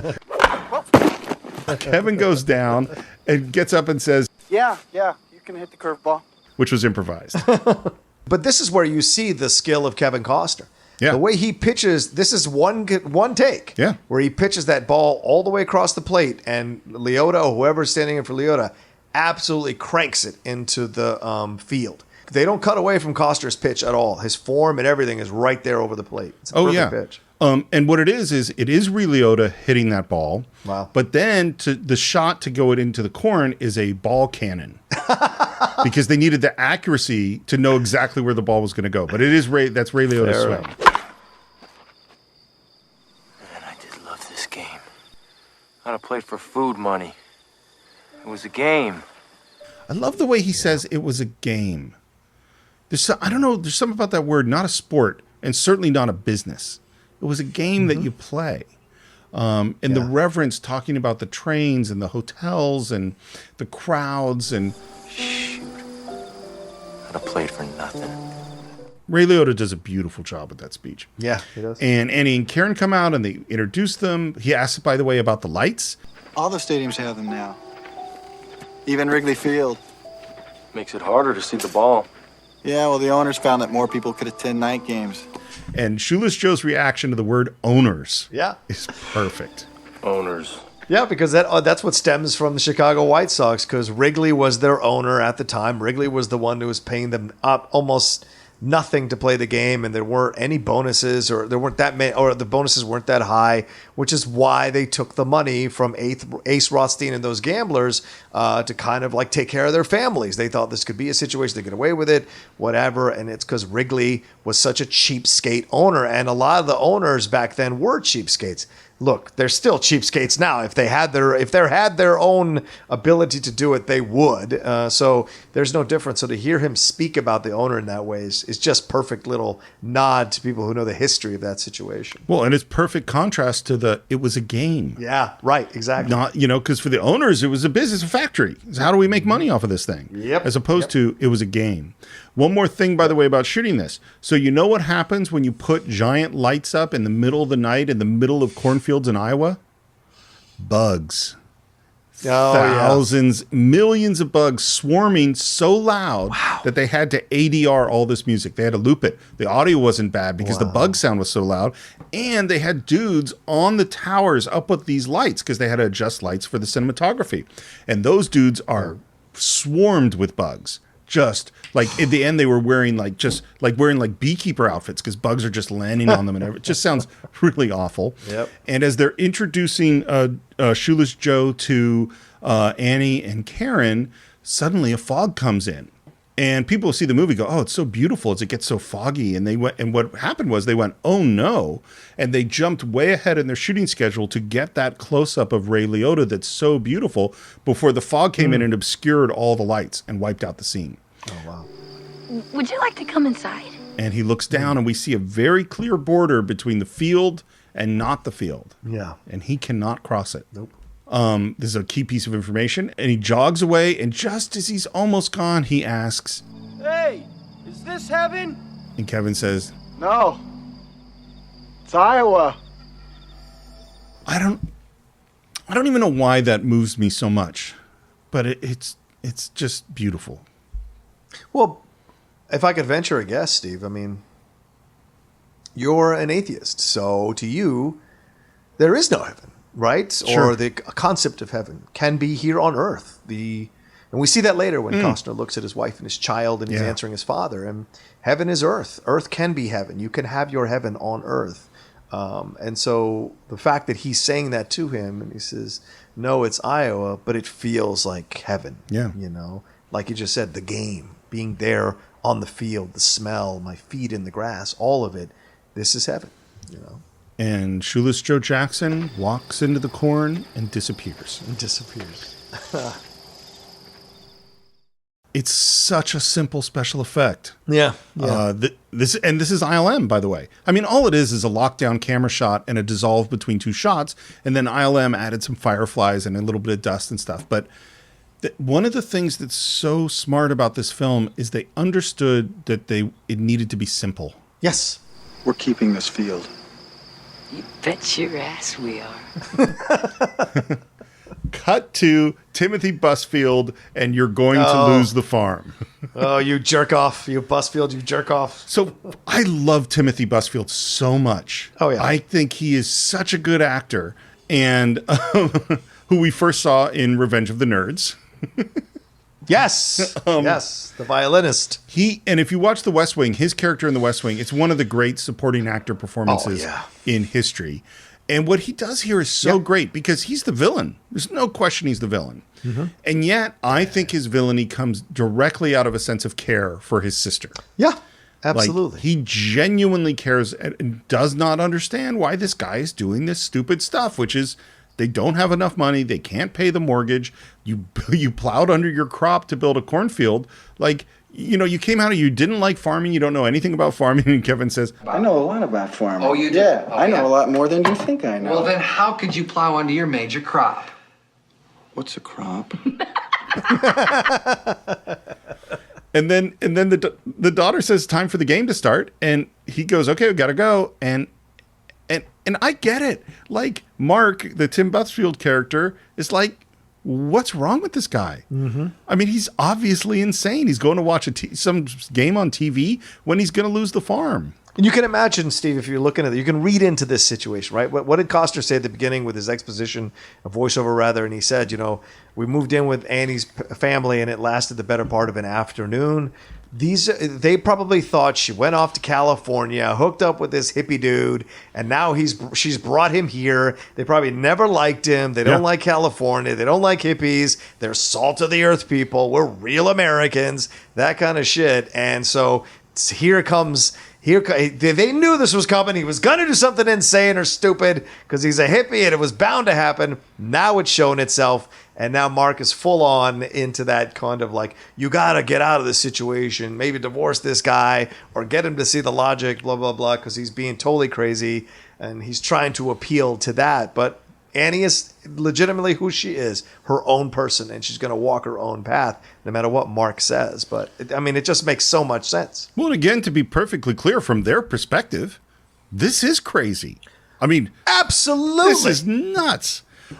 Yes. And we go out and we see all the guys appear to play baseball. None of this was scripted. Phil just saw them coming out of the cornfield and was like, oh, that's great. Let's shoot that. And we see them, we get our baseball montage. We play a little pickle. We're pitching, we're catching, some batting practice. Some of the guys are still arguing. There's a lot of, giving each other some flack about stuff. Hell yeah. And now up shows Mark, Tim Busfield, and who's also, by the way, with a woman who I'm assuming is his wife, and another older woman who is clearly Annie's mom. Yep. And she is the really harsh one. There's no warmth about her at all. Nope. And they don't see the game. They don't see it at all. And this is a directorial choice, because the way that normally you do this thing, when some people see a thing and some people don't, is that you see the person seeing the thing, and then you cut to the person who can't see the thing, and then you cut to their point of view, and there's nothing there. Yeah. That's the classic way to do it. And I think the choice to have them there the whole time, and we never see Tim Busfield or the other people's perspective, is really, really brilliant. Yeah. And their reaction to the fact that they can't see the game is great.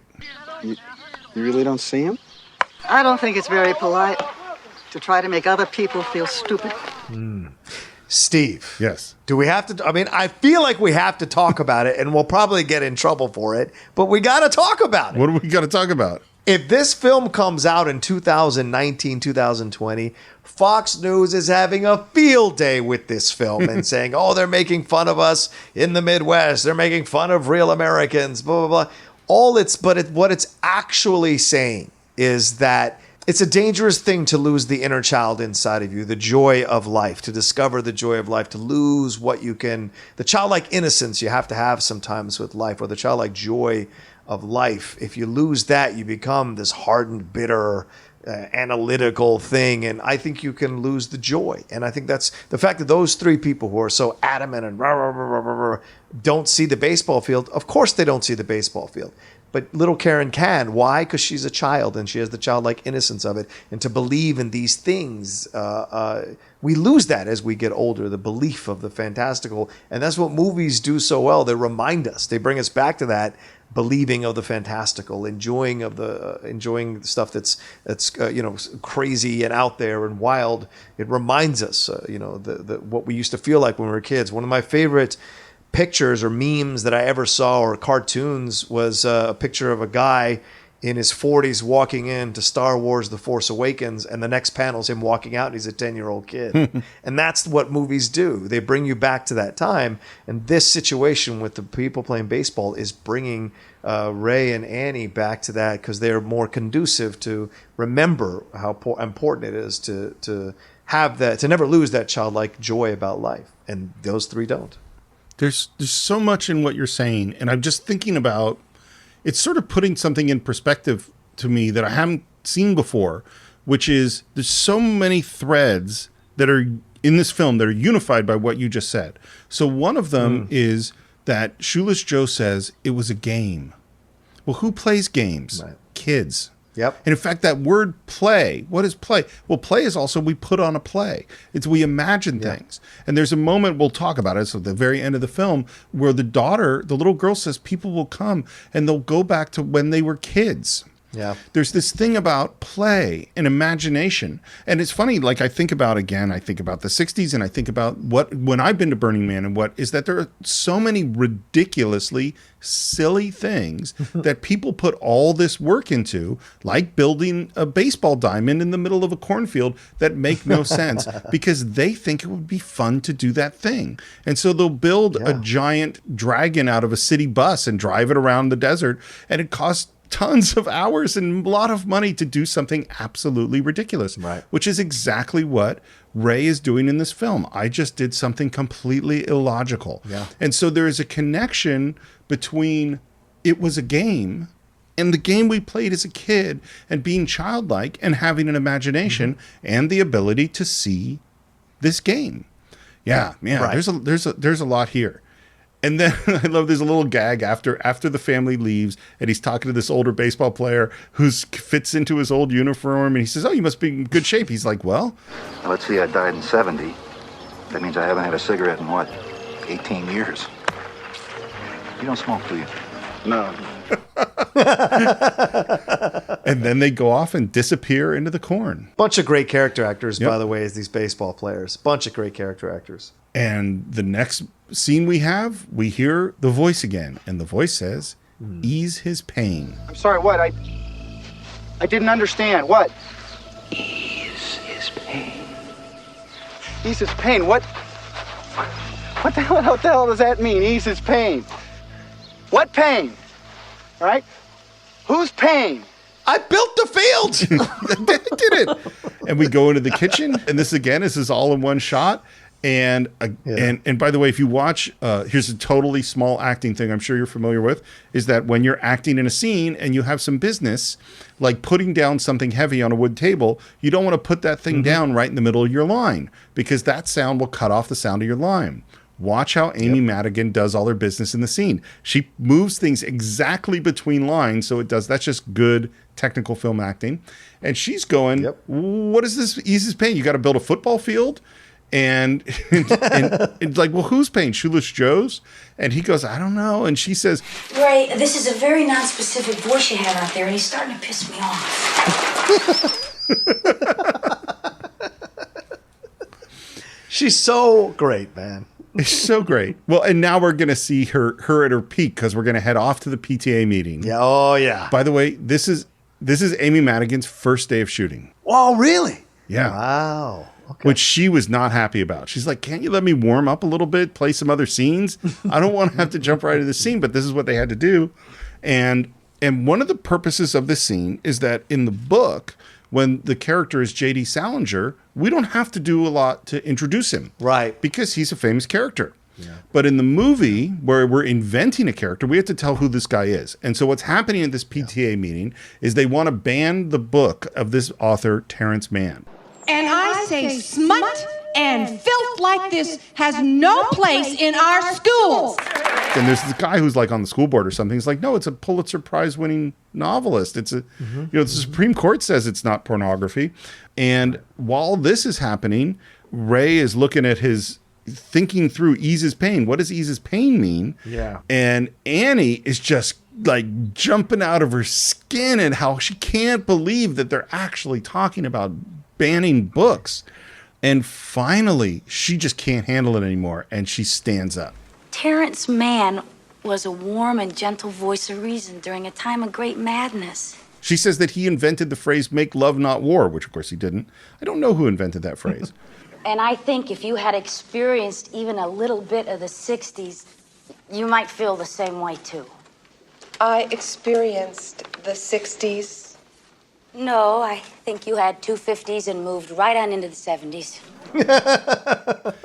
And at this point, this woman comes at her and says, "Well, at least I'm not married to someone who plowed under their main crop." Went to the personal place. Yeah. You don't have to go to the personal place. And we have this big crowd of people, which are all just local Iowan people. This was shot in Dubuque and in Dyersville in Iowa. Okay. And all these local people are doing sort of the tennis shot, which they look from one person to the other. And Annie comes back. At least he is not a book burner, you Nazi cow. You always got to default to the Nazis. Always default to the Nazis. What's really funny is that the woman, the other actress who played sort of the horrible Iowa book burner, Beulah tells Amy Madigan, "Listen, when you do your off-camera line, can you say something really horrible to me? Like not Nazi cow, like worse, so that I have something to react to." And Amy Madigan says, "Sure." And apparently she says really horrible stuff. And yes, got a good reaction, but completely shocked the 200 Iowan extras who were in the room, just like, oh my God. And then what happens is that Annie just goes to the crowd. Who's for Eva Braun here? Who wants to burn books? Who wants to spit on the Constitution of the United States of America? Anybody? And this is just a classic, how long has it been since you beat your wife question, is that how can anyone say no to this? Now, who's for the Bill of Rights? Who thinks freedom is a pretty darn good thing? Come on, let's see those hands. And reluctantly, they all start to put their hands up. And she wins. And just as she's winning this argument in front of this huge Iowa community to save a book from being banned is the moment that Ray figures out that Ease's Pain is about Terrence Mann. All right, there you go, America. I love you. I'm proud of you. I mean it. Annie, What? we gotta go. We gotta go. This is great. And they go out in the hallway, and I love that Amy Madigan slides in to the space. So it's great. Right, was that great or what? I figured it out. God, it was just like the 60s again. I just figured it out. Step outside, you Nazi cat. I know whose pain I'm supposed to eat. What? I know whose pain it is I'm supposed to eat. Ray, I just halted the spread of neo-fascism in America. You're talking... Terrence Mann. Her little fist punches and dancing off her feet. Like, she's so excited because she probably hasn't had the chance to have these kinds of battles in Iowa for quite some time. And so the fact that she's getting to like bring out her inner warrior there in a little bit is a lot of fun for her, And yeah. And of course, her husband doesn't have any time for her triumph because he's figured out what Ease's Pain is. And now he's got to convince her. Because now again, the resistance is turning up. She wasn't very resistant on the field, and then the guy showed up. But now it's like, you want to go to Terrence Mann? What does he have to do with about baseball? And we go into another montage where we see young shots of James Earl Jones as Terrence Mann and describe that he was part of this huge movement, the movement of the 60s, and that he was this really important figure, and that he was this big writer, and then he went off the grid, and now he writes poetry or something and writes computer programs for educational videos or something like that. Right. And again, we're still going, what has this got to do with baseball? Okay, the last interview he ever gave was in 1973. Guess what it's about? Some kind of team sport. Annie, the guy was a baseball fanatic. Listen to this. As a child, my earliest recurring dream was to play at Ebbets Field with Jackie Robinson and the Brooklyn Dodgers. Of course, it never happened, and the Dodgers left Brooklyn, and they tore down Ebbets Field. But even now, I still dream that dream. And they head into the house, and this is where she is pushing back hard. She says, this is nuttier than building the field. And he says, no, it's not. The field was weirder. It's maybe 10% weirder. And she basically says, no, we are going to lose the farm. Yeah. This is too much. Now look, I understand your need to prove to yourself and to the world you are not turning into your father, but you've done it. Look, you believed in the magic. It happened. Isn't that enough? That's a pretty strong argument. Particularly I know you had the need to prove that you're not your father. It's the shot. Yeah. I think something's going to happen to the game. I don't know what, but there's something at Fenway Park, and I got to be there with Terrence Mann to find it out. And she stops and says, Is Fenway the one with the big green wall in left field? Yeah. I dreamt last night you were at Fenway with Terrence Mann. Was I sitting on the first base side? Yes? About halfway up on the aisle? Yeah, you were keeping score and I was eating a hot dog. I had the same dream. I'll help you pack. because if you create the resistance, you got to overcome the resistance. None of this is in the book. All this is just stuff that was in the movie. We're off driving, and of course he has a VW bus. We're listening to some Allman Brothers, and he is rehearsing his speech. Hi, I'm Ray Kinsella. Hi, I'm Ray Kinsella. It's a great pleasure to finally get to... Hi. And the way they did this was they just said, improvise what you think you would say to him. And they shot the same shot over and over again. They just drove back and forth on the same piece of road as Kevin improvised a different way to do it, and another way to do it. And they just cut it all together with jump cuts. And it's so great because you could see the building frustration and the fact that he's going a little stir crazy in this car and all of it just by the improvisation on this speech. It's great. Yeah, totally. We go into the Jewish neighborhood in Boston, which is shot in Dubuque, Iowa. They did shoot stuff in Boston, by the way, and part of the reason they scheduled to go to Boston when they scheduled it was to give the corn time to grow. Ah. So they shot in Iowa when the corn was lower, then went to shoot in Boston, and so when they came back, the corn was at the height they needed it to be. So this is in Dubuque now with this Jewish neighborhood, and there's some local guy walking down the street while they're shooting going, I didn't know there were so many Jews in Dubuque. And he's doing a terrible job asking where to find Terrence Mann. Like, oh, he's my friend. He just didn't give me the address. Well, if he was your friend, he probably would have given you the address. Finally gets the directions of just go to the door that doesn't have a chicken on it, and he finds it. He goes into the place, and he goes up to some big door, and he rings the bell, and James Earl Jones opens the door and says, "Who the hell are you?" He goes, "Sir, my name's," and he slams the door in his face. Great character introduction. Here's how he got cast. So Phil Alden Robinson wrote the part for him. Wow. This was his whole intention from the beginning. This is the person he wanted. And the reason he chose him was he said, I want to find someone that is really scary for Kevin Costner to have to stand up against. That we want to cast someone super powerful. And what's so weird about this, so this movie's made in 1989. We just did Hunt for Red October, which was 1990, which also has James Earl Jones. And the reason it has James Earl Jones is that John McTiernan saw James Earl Jones and Courtney B. Vance, who's in Hunt for Red October, in Fences.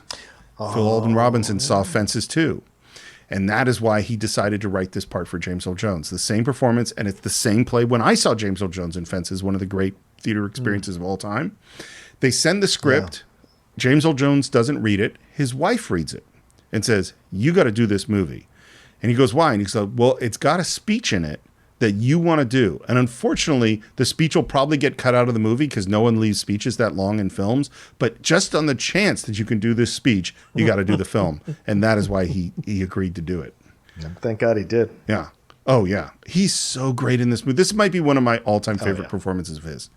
Because it's so deft and fun and complicated and powerful. Yeah. We got a learning disability here? Mr. Mann, if I could just have 1 minute, please. Look, I can't tell you the secret of life, and I don't have any answers for you. I don't give interviews, and I'm no longer a public figure. I just want to be left alone. So piss off. James Earl Jones is really scary when he wants to be. Oh, my God. The voice is scary enough. Yeah. But once the movement combines with the voice, you can be quite intimidated by this man. Remember, this man is, 7 years removed from Conan? So he's still a very scary dude. And by the way, the direction of this was that Phil told him was like, this isn't the first time. This has happened over and over again. And you know how to get rid of these people. Oh, I'm sure. But he still opens the door, which I find to be, maybe that's an 80s thing. Yep. But he still opens the door when people knock. But that knock of his is that weird kind of, I don't know what like a wind chime that you yank on, that kind of thing. So it's just an interesting thing he's choosing to use as a knocking device on his door. Here's the thought that I had. Okay. Because there's another moment too, because he lets him in a little bit and then he kicks him out. And then when he kicks him out the second time, he doesn't close the door all the way, which we're going to get to in a sec. Right. What I'm wondering is, did he have the dream about Fenway Park? Maybe. You know what I mean? It's a good question. Because it's a good question. He does put up resistance, but it's not that much resistance. Well, and then later he lies to Costner at the ballpark when he says, see what? And even he doesn't know what it is because he is being pushed along by this vision. So maybe he did have that dream and whatever and how it all came about. And why wouldn't you resist it? I mean, Annie has resisted in her own way. So Terrence Mann would super resist this situation because as people know about the J.D. Salinger stuff, which by the way is kind of like what Sean Connery is playing in Finding Forrester, the kind of the self-isolated writer who cannot handle the attention of what the book has done. Yeah. And to be forced to go out into the public again, not by your own free will, is what he confronts in this situation. Oh, one other thing about this is shot on a stage in Dubuque. We're in Iowa. It was super hot all summer. And the thing about stages is you can't blast air conditioning in a movie set because of the noise. So you're under a bunch of hot lights in like a warehouse or something with no air conditioning on a 110-degree day. It's really hot. Yeah. Kevin had the flu when they were shooting this. Oh. So he had a 102-degree fever. And they made the wardrobe choice to stick him in a leather jacket. So he's wearing a leather jacket with a 102-degree fever in a really, really hot room having to act. You know, that's not easy. But he comes back in, and then he even quotes this one of obviously Terrence Mann's, lines. And I love James Earl Jones turns around with this big smile on his face and says, "Oh my God. What? You're from the 60s. And then he grabs the insect repellent thing and goes back. Back to the 60s. Wait a back. second. There's no place for you here in the future. Get back while you still can. It's genius. So damn genius. Funny. You've changed. Yes, I suppose I have. How about this? Peace, love, dope. Now get the hell out of here. But this is where the door's still open. And now he comes back in with his hand in his jacket pocket, faking the gun. The worst gun fake ever. What the hell is that? It's a gun. What do you think it is? It's your finger. No, it's not. It's a gun. Yeah, let me see it. Get out of here. I'm not going to show you my gun. And James Earl Jones grabs a crowbar. Yeah. And it's really scary until Ray says, "You're a pacifist." He goes, damn it. And then he explains, "Look, I just got to take you to this baseball game." Tonight's game, Red Sox A's. You're seeing a whole team of psychiatrists, aren't you? And finally, the way he gets him is he says, "Look, it's a long story, but it's a really good story. And I'll tell you on the way. I'm not going to get rid of you, am I? No. Just come to this game with me. I swear to God, I will never bother you again. Not even a Christmas card." And then we cut to the baseball stadium, which is really crazy that he would actually go with him. Yeah. And much of this was shot at Fenway Park. They said that at batting practice, they let Kevin Costner take batting practice, and that he hit the green wall, which is pretty cool. Being involved? I was the East Coast distributor of Involved. Then they killed Martin, they killed Bobby. They elected Tricky Dick twice. Now people like you think I must be miserable because I'm not involved anymore. Well, I got news for you. I spent all my misery years ago. Yeah. Great speech. And then Kevin asks him, "What do you want?" And again, with that super James Earl Jones intensity, I want them to stop looking to me for answers, begging me to speak again, write again, be a leader. I want them to start thinking for themselves. And I want my privacy. No, I meant, what do you want? And we cut, and we see they're standing in front of a concession stand. 3 dudes with their arms folded. By the way, the concession stand is in Iowa. So we were in Fenway, and now we're in Iowa. And I love the way James Earl Jones takes this moment in and then just says, "Oh, dog and a beer." Which is great. Then we're out watching the game. And by the way, some of this was shot at Fenway with James Earl Jones and Kevin, and 1 or 2 of the shots of Kevin were shot in Iowa because they just kept running out of time. Go the distance. Up on the scoreboard comes a thing about Archie Moonlight Graham and his record at 1 game, and we hear the mystical music. What's the matter? You didn't see that? See what? And there's a reaction and a pause, and then Ray I guess you says, didn't have to be here. What? Whenever you want to go, we can go. Fine, let's go. And they get in the car, and they're driving home, and James Earl Jones gets out, leans into the car You got window. another message, didn't you? You think I'm crazy? I already think you're crazy. What did it say? Said the man's done enough. And I love the way James Earl Jones says goodbye, because he does the dealer gesture at blackjack, where the dealer goes like that, claps and shows his hands. He also holds his hand a little bit longer on the handshake. And Yes, then he does it. Because he doesn't, it's that moment. And in my mind, I read it now as, should I say anything? No, I'm out. And then, Costner, what happens. Yeah. The way the shot works is so great, because we're in the sort of POV of the car that's turning around, and James Earl Jones has walked away, and then the car turns around, and as the headlights hit him, he's standing right in front of the car, blocking the car in this really powerful stance, and the music hits with this boom. Moonlight Graham. And Costner loses it. You saw it. You son of a bitch. You saw it. You saw it. I love it. You saw it. What did I see, Ray? Chisholm, Minnesota. Man, we were the only ones who saw it. Did you hear the voice too? It's all right to admit it. It's what told me to find you. Did you hear it? And James Earl Jones looks up and says, distance. Yes. Do you know what it means? Yes. What? It means we're going to Minnesota to find Moonlight Graham. This is great. It's such a great moment. And I love, too, that Kevin asked him, what do we do when we find him? How the hell am I supposed to know that? That's right. You're right. You're right. That's right. It's okay. And James Earl Jones gets in the VW bus, and they drive off to find Moonlight Graham. Yeah. And I think this is a good point to end part 1 of our exploration of Field of Dreams. Of course, we'd love to hear your comments about this incredible baseball movie. You can visit us on our Facebook page. Just do a search for the Cine-Files. You can subscribe to the show on iTunes, YouTube, Stitcher, a whole bunch of other places. Leave your reviews on iTunes. They help a lot. Comments on YouTube are always a lot of fun. If you want to support the show, you can do it on patreon.com/the Cine-Files, where you can hear our Cine-Files shorts and a bunch of more content that we're starting up now.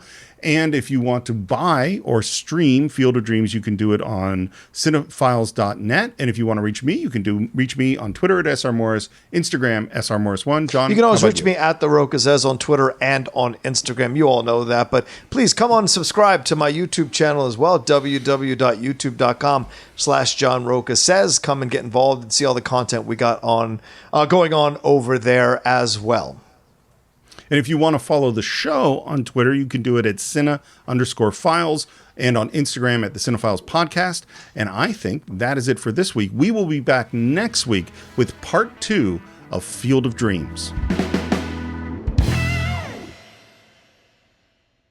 Not invited? What do you mean I'm not invited? That's my corn out there. You guys are guests in my corn. Ray. No, wait. I have done everything I've been asked to do. I didn't understand it, but I've done it. And I haven't once asked what's in it for me. What are you saying, Ray? I'm saying, what's in it for me? Is that why you did this? For you?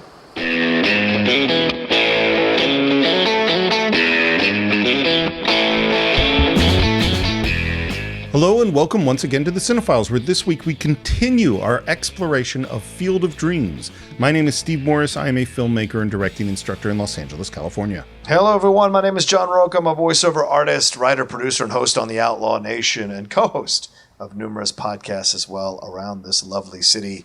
Excited to be back for the after the 7th inning stretch for the rest of Field of Dreams here on part 2. We've sung "Take Me Out to the Ball Game."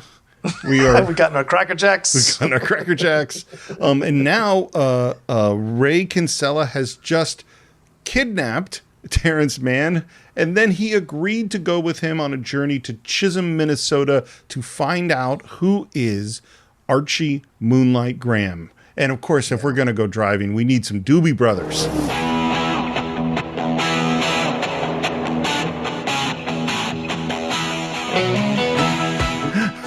Music playing.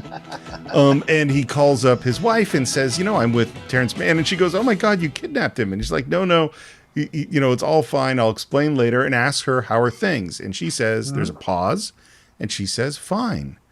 And then we cut to her looking upset, and this is perfect directing. The camera pushes back her, and there we see her brother, Timothy Busfield, in a suit with a bunch of other guys with suits. Why didn't you tell him? And we know what this is about. Annie, you got no choice in the matter. Again, it's simple, it's fast, and we totally understand what's going on. Yeah. We are now in Chisholm, Minnesota, which is actually shot in Galena, Illinois, which I think is where U.S. Grant is from. Oh.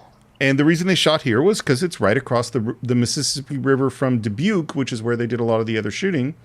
And the first thing they do is they look in the phone booth, in the phone book. There's no Archie Grand, no Moonlight, no nothing. And then we head into a newspaper office. Yeah. Excuse me, maybe you can help us. We're looking for an ex-baseball player named Archibald Graham. Oh, you mean Doc Graham? No, I think his nickname was Moonlight. Well, that's Dr. Graham. Dr. Graham. And they ask where we can find him. And she says, well, he's been dead for 14 years. Yeah. So here's what I always, I knew this before, and I have always forget. There really is an Archibald Moonlight Graham. Yes, there is.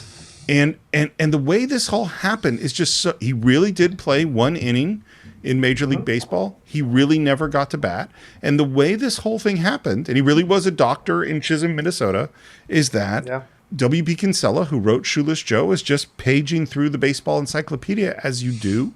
And he found that name and that record. And he went, that's really interesting. Yeah. And so what did he said? He and his wife said, let's go to Chisholm, Minnesota and find out about him. Oh, wow. And he actually died in the mid-60s, but they did exactly what our characters do, which is that they went to the newspaper office and they read the obituaries, and then they started interviewing people and asking them questions about Doc Graham. Wow. It's just so weird, this book. Yeah. Like he comes up with the idea of bringing back Shoeless Joe and building a baseball diamond in Iowa, kidnapping J.D. Salinger, and then just brings in this random guy from Minnesota. What are you working out, Kinsella? What are you working out when you're Seriously. doing this book? Here's the thought that Phil Robinson had, is that he went, so there really was a Doc Graham, and probably that Doc Graham went to the movies. Yes. And Doc Graham probably saw Burt Lancaster, having no idea that someday after he died, Burt Lancaster is going to play him.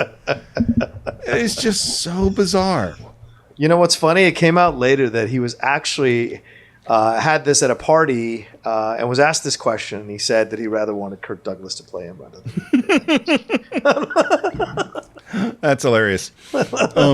And we hear through his obituary that he was this great guy who helped out all the kids and was just a pillar of the community. Yeah. And the woman that is reading this, the obituary, the newspaper woman, is a woman named Anne Seymour. And Anne Seymour is a 7th generation actor. Wow. That her family was acting in the 1700s in Ireland. Wow. Jesus. 7 generations of people working in the theater.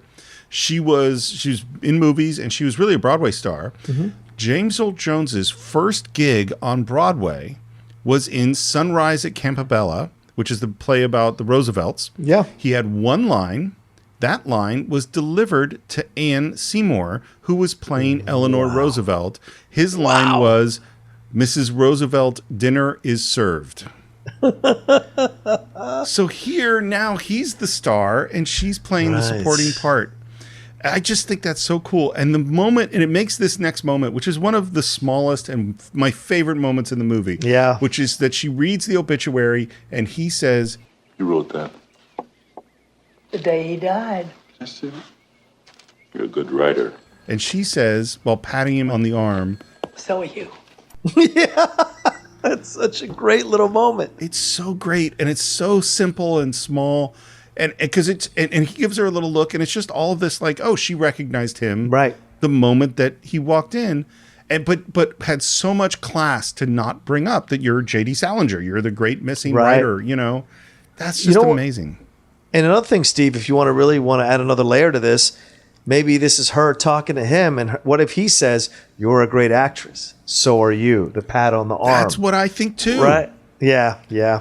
That's so works on so many levels. Yeah, it's so great. But they're of course disappointed. They're like, "Well, what are we doing here? You know, what this doesn't make any sense." It sounds like he was a wonderful man, and I love that Terrence Mann says half the towns in America have a Doc Graham. What makes this one so special? We have to travel halfway across the country to find him 16 years after he died. There's got to be more. And then we get in this montage where Terrence Mann is interviewing all these people about Doc Graham. Mm-hmm. What I really like is I think that what you see definitely a show don't tell thing, is that you see who Terrence Mann, the writer, was. Do you know what I mean? Yeah. Like, he knew how to do, this was part of his writing process. Whatever it was that he wrote was meeting people and getting to know people so he could incorporate them in his work. Yeah. The last guy he talks to is great. They're sitting at a bar, and the guy is talking about Archie Graham's wife, Alicia. She always wore blue. The shopkeepers in town would stock blue hats because they knew if Doc walked by, he'd buy one. When they cleaned out his office, they found boxes of blue hats that he never got around to give her. And then this guy he's interviewing says, I bet you didn't know that. No, I didn't. And there's something so lovely about the moment. So just a small thing, which is that Phil goes up to that actor and he says, I just love how you did that. The guy who told the story. You told it so simply. You didn't put anything on it. I just loved how simple that was. And the actor said, oh, you like that? It took me a lot of work to get it that simple. Wow. Wow. Isn't that a good line? It is a line. That's a good line. Yeah. And the way he delivers it. And this is listen, and I want to say this too, as we're into part 2. This is the joy of the film. They go to the heartland. Yeah. And you see these people and how they really loved this man and how they really love their town and their city, and they take pride. Yeah, that the lady who writes the obituary, she's not Terrence Mann. She's not world known for writing an incredible book, but she's a phenomenal writer. And within her town, within her section of the world, she's probably very well known as an incredible writer, as a great writer. And some people don't want to go and have all that fame and have all that success in that version. They'd rather have a small amount of success in their particular town, their particular life. And all these people, the way they speak about it is just brilliant. And Phil does such a great job of capturing that section of our country and the people that live there and really giving them a lot of love and attention, and I think that's important, in a film that is, at times can have some liberal points of views, still showing that we're all just kind of in this world living and existing. And in these interviews, in these montages, it's fantastic how that comes across, for me at least. There's something, I think at some point I brought this up on the show before, but there's something that really inspired me years and years ago. I was such a huge Frank Miller fan who wrote Dark Knight Returns and great comic book writer. Less of a fan of him now because kind of gone weird. But there was a time probably in the early 90s when Jack Kirby had passed away, and he gave the eulogy, one of the eulogies for Jack Kirby. Jack Kirby, one of the great comic book artists of all time. And the eulogy was reprinted, and I read it. And what he talks about in the eulogy was that what you could see when you looked at Jack Kirby's art was the love he gave the page. And that phrase he repeats in this eulogy over and over again, the love you give the page. And he says in the eulogy, and really in the end, as artists or as anyone, that's all we have to give is our love. And that if we give our love to our art, then it comes through somehow. It's more than lines. It's more than color. It's more than pictures. You can actually feel the love. I think that in that phrase, the love you give the page, I think about it all the time. And I think you can feel the love throughout this whole film. And you can, it's built so much on love. It's built on the love of Annie for Ray. It's built on the love for baseball. It's built on the love for the farm, for the Midwest. It's built on the love that we have for Doc Graham, the love they have for Terrence Mann's writing. Like, so much of this movie is an exploration of things that are deep love. And even this guy telling the story about Doc Graham and the Blue Hats, that's a story about love. Yeah. Yeah. We also hear that he always carried an umbrella. This is Doc Graham, that he wore an overcoat. He had white hair. And he said, when people ask him, why do you always carry an umbrella? And he says, it's to beat away his lady admirers, which I love. And we're back at the motel. James Earl Jones is sort of reviewing what they've learned. And it's like, well, there's no scandals about this guy. There's no skeletons at the closet. And he goes, well, you sound disappointed. He's like, well, Shoeless Joe had a problem that he needed you to solve. This guy doesn't need anything. And then we find out, which again is not in the book, that Terrence Mann is missing and that his dad is looking for him because he just disappeared. It's like, oh no, I gotta call my dad. And so Ray, in order to give him some space, says, well, I'll go take a walk. And I love the last moment where he's picking up the phone to call and just bursts out laughing like, What am I going to tell him? And Kevin Costner's walking through Chisholm, Minnesota, and slowly but surely begins to realize that something looks wrong. We see a movie marquee that's playing The Godfather. We see, and it says one of the year's best. Yeah, one of the year's best. We see cars and license plates and re-elect Richard Nixon. And on the car, he looks at the license plate and he scrapes off the little registration tag, and it says 1972. And then the music hits, and we realize something mystical is happening. It's such a strange movie because it doesn't follow traditional structure at all. Like there is a guy on a journey, but he doesn't know what the journey is. He doesn't know where he's going or what he's trying to do. And there are these things that happen that just happen, and we don't know why they happen. It's very, very odd. But then we hear the footsteps, and we see a silhouette, and there is, we know, Doc Graham. Burt Lancaster. I can't tell you, because I think this is his last. Is this his last film? I think this is his last film. A couple small roles after this. I looked it up. This is the last. Yeah, this is kind of like the last thing we know him from. But like, he brings such a lived-in weight to the role and a twinkle in his eye to the whole performance. And Burt Lancaster has always had one of those recognizable voices in classic cinema. And the way he uses it to bring to life Moonlight Graham is so exquisite and perfect and gets inside your heart that when he has that moment near the end of the movie, it's even more poignant for you to experience it because of how much you instantly fall in love with this guy. You know, we've all met someone like this who's an older person, and there's just something about the way they handle themselves that has a little bit of a twinkle, and you just wish you could view the world they do or experience the world they do. Are you Moonlight Graham? No one's called me Moonlight Graham in 50 years. Almost every moment that Burt Lancaster is on screen, I have a tear in my eye. There's something so moving, and he has such a deft touch with this character. It's so gentle. It's so soft. He's so secure in who he is. And again, so loving. He's such a loving person. You know, I couldn't sleep tonight. Usually I sleep like a baby. I told Alicia I was going to take a walk. Do you mind if I join you? I mean, I'd like to talk to you. Let's walk over to my office. And they go over to his office. This, by the way, was shot in a high school principal's office that they redressed to look, because they wanted that sort of older institutional look. Yeah. And they redressed it to make it look like a doctor's office. And I love this little thing. The set dressers purposely spilled a little bit of rubbing alcohol on the set because they wanted it to smell like a doctor's office. I think that's great. He asked them about what happened. Why'd you only play one inning in one game? And he tells the story. It was the last game of the season, and on the last inning, they said right field, and he grabbed his glove and he ran out on the field. Did you get to make a play? I never hit the ball out of the infield. And he knew he was going to get sent back down, and he couldn't stand another year in the minors, so he hung it up. So what was that like? It was like having this close to your dreams. And I watched them brush past you like a stranger in a crowd.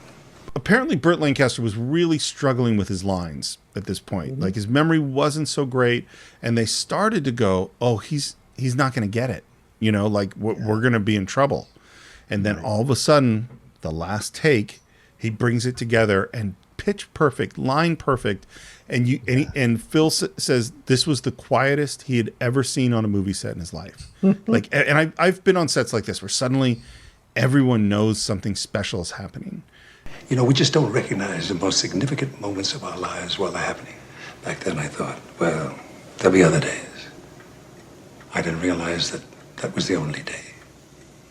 You know, I was watching this today, or I'm watching the other day, Steve, and it occurred to me as I was thinking about us recording today, the seventh seal, what I'd said in the seventh seal, right? This knight seeks what he thinks are the answers from God, what he wants them. And I said, he's so busy searching for those answers that he doesn't look around and see what he actually has in his life, that those are the answers. And I think this is Burt Reynolds kind of saying the same thing, or the character kind of saying the same thing. Oh, not Burt Lancaster, rather, kind of saying the same thing.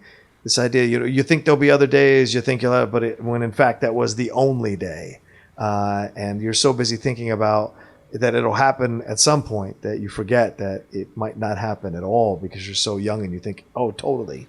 But in reality, it might not ever happen. And he cherishes what else he did afterwards. And I do want to say one last thing. He mentions John McGraw. I pointed his bony finger at him. John McGraw, very well known as a cantankerous manager of the New York Giants, elected to the Baseball Hall of Fame in 1937, but very well known amongst those who know the history of baseball, and very well known for being like the little, he was, I think he was dubbed the little Napoleon because he was such a hard ass. So when he says, he pointed a bony finger at me and just said, right field, you could just see the vision of that, an old man just telling the young kid and the kid jumping up to go play. So. That's so great. And that's not one I would never have known that. I think the point you make is so great. And I think if you think about this movie is all about missed moments. Yes. Is like Ray is a person who didn't get the last moments with his father that he wanted. Right. Right. And that Shoeless Joe is a person who didn't get to keep playing in the game. Terrence Mann is a person who's pulled himself out of society. Right. And didn't get to play that game in Ebbets Field because they tore it down, that he said in that interview. And that what is the moment of, I'm jumping ahead of it, but it's so important. Is this heaven? Heaven is a place where all your dreams come true. And he looks over and sees his family. Maybe it is heaven. Yeah. That is him recognizing that he's in the moment. Yes. Yes. And so I think that this idea resonates throughout the whole film, and it's part of what makes it so moving. And now, Ray Kinsella, I want to ask you a question. What's so interesting about a half an inning that would make you come all the way from Iowa to talk to me about it 50 years after it happened? And Ray thinks he's figured it out. I think it's to ask you if you could do anything you wanted, if you could have a wish. And you're the kind of a man who could grant me that wish? I don't know. I'm just asking. I don't think Kevin Costner is one of the great actors in history. Okay. He has a narrow range. Yep. Okay. Like he has I think he's great I always, we've played the game sort of what modern actors are like older actors. And, we said, Tom Hanks is kind of the Jimmy Stewart or, other people. I think Kevin Costner is kind of the Gary Cooper.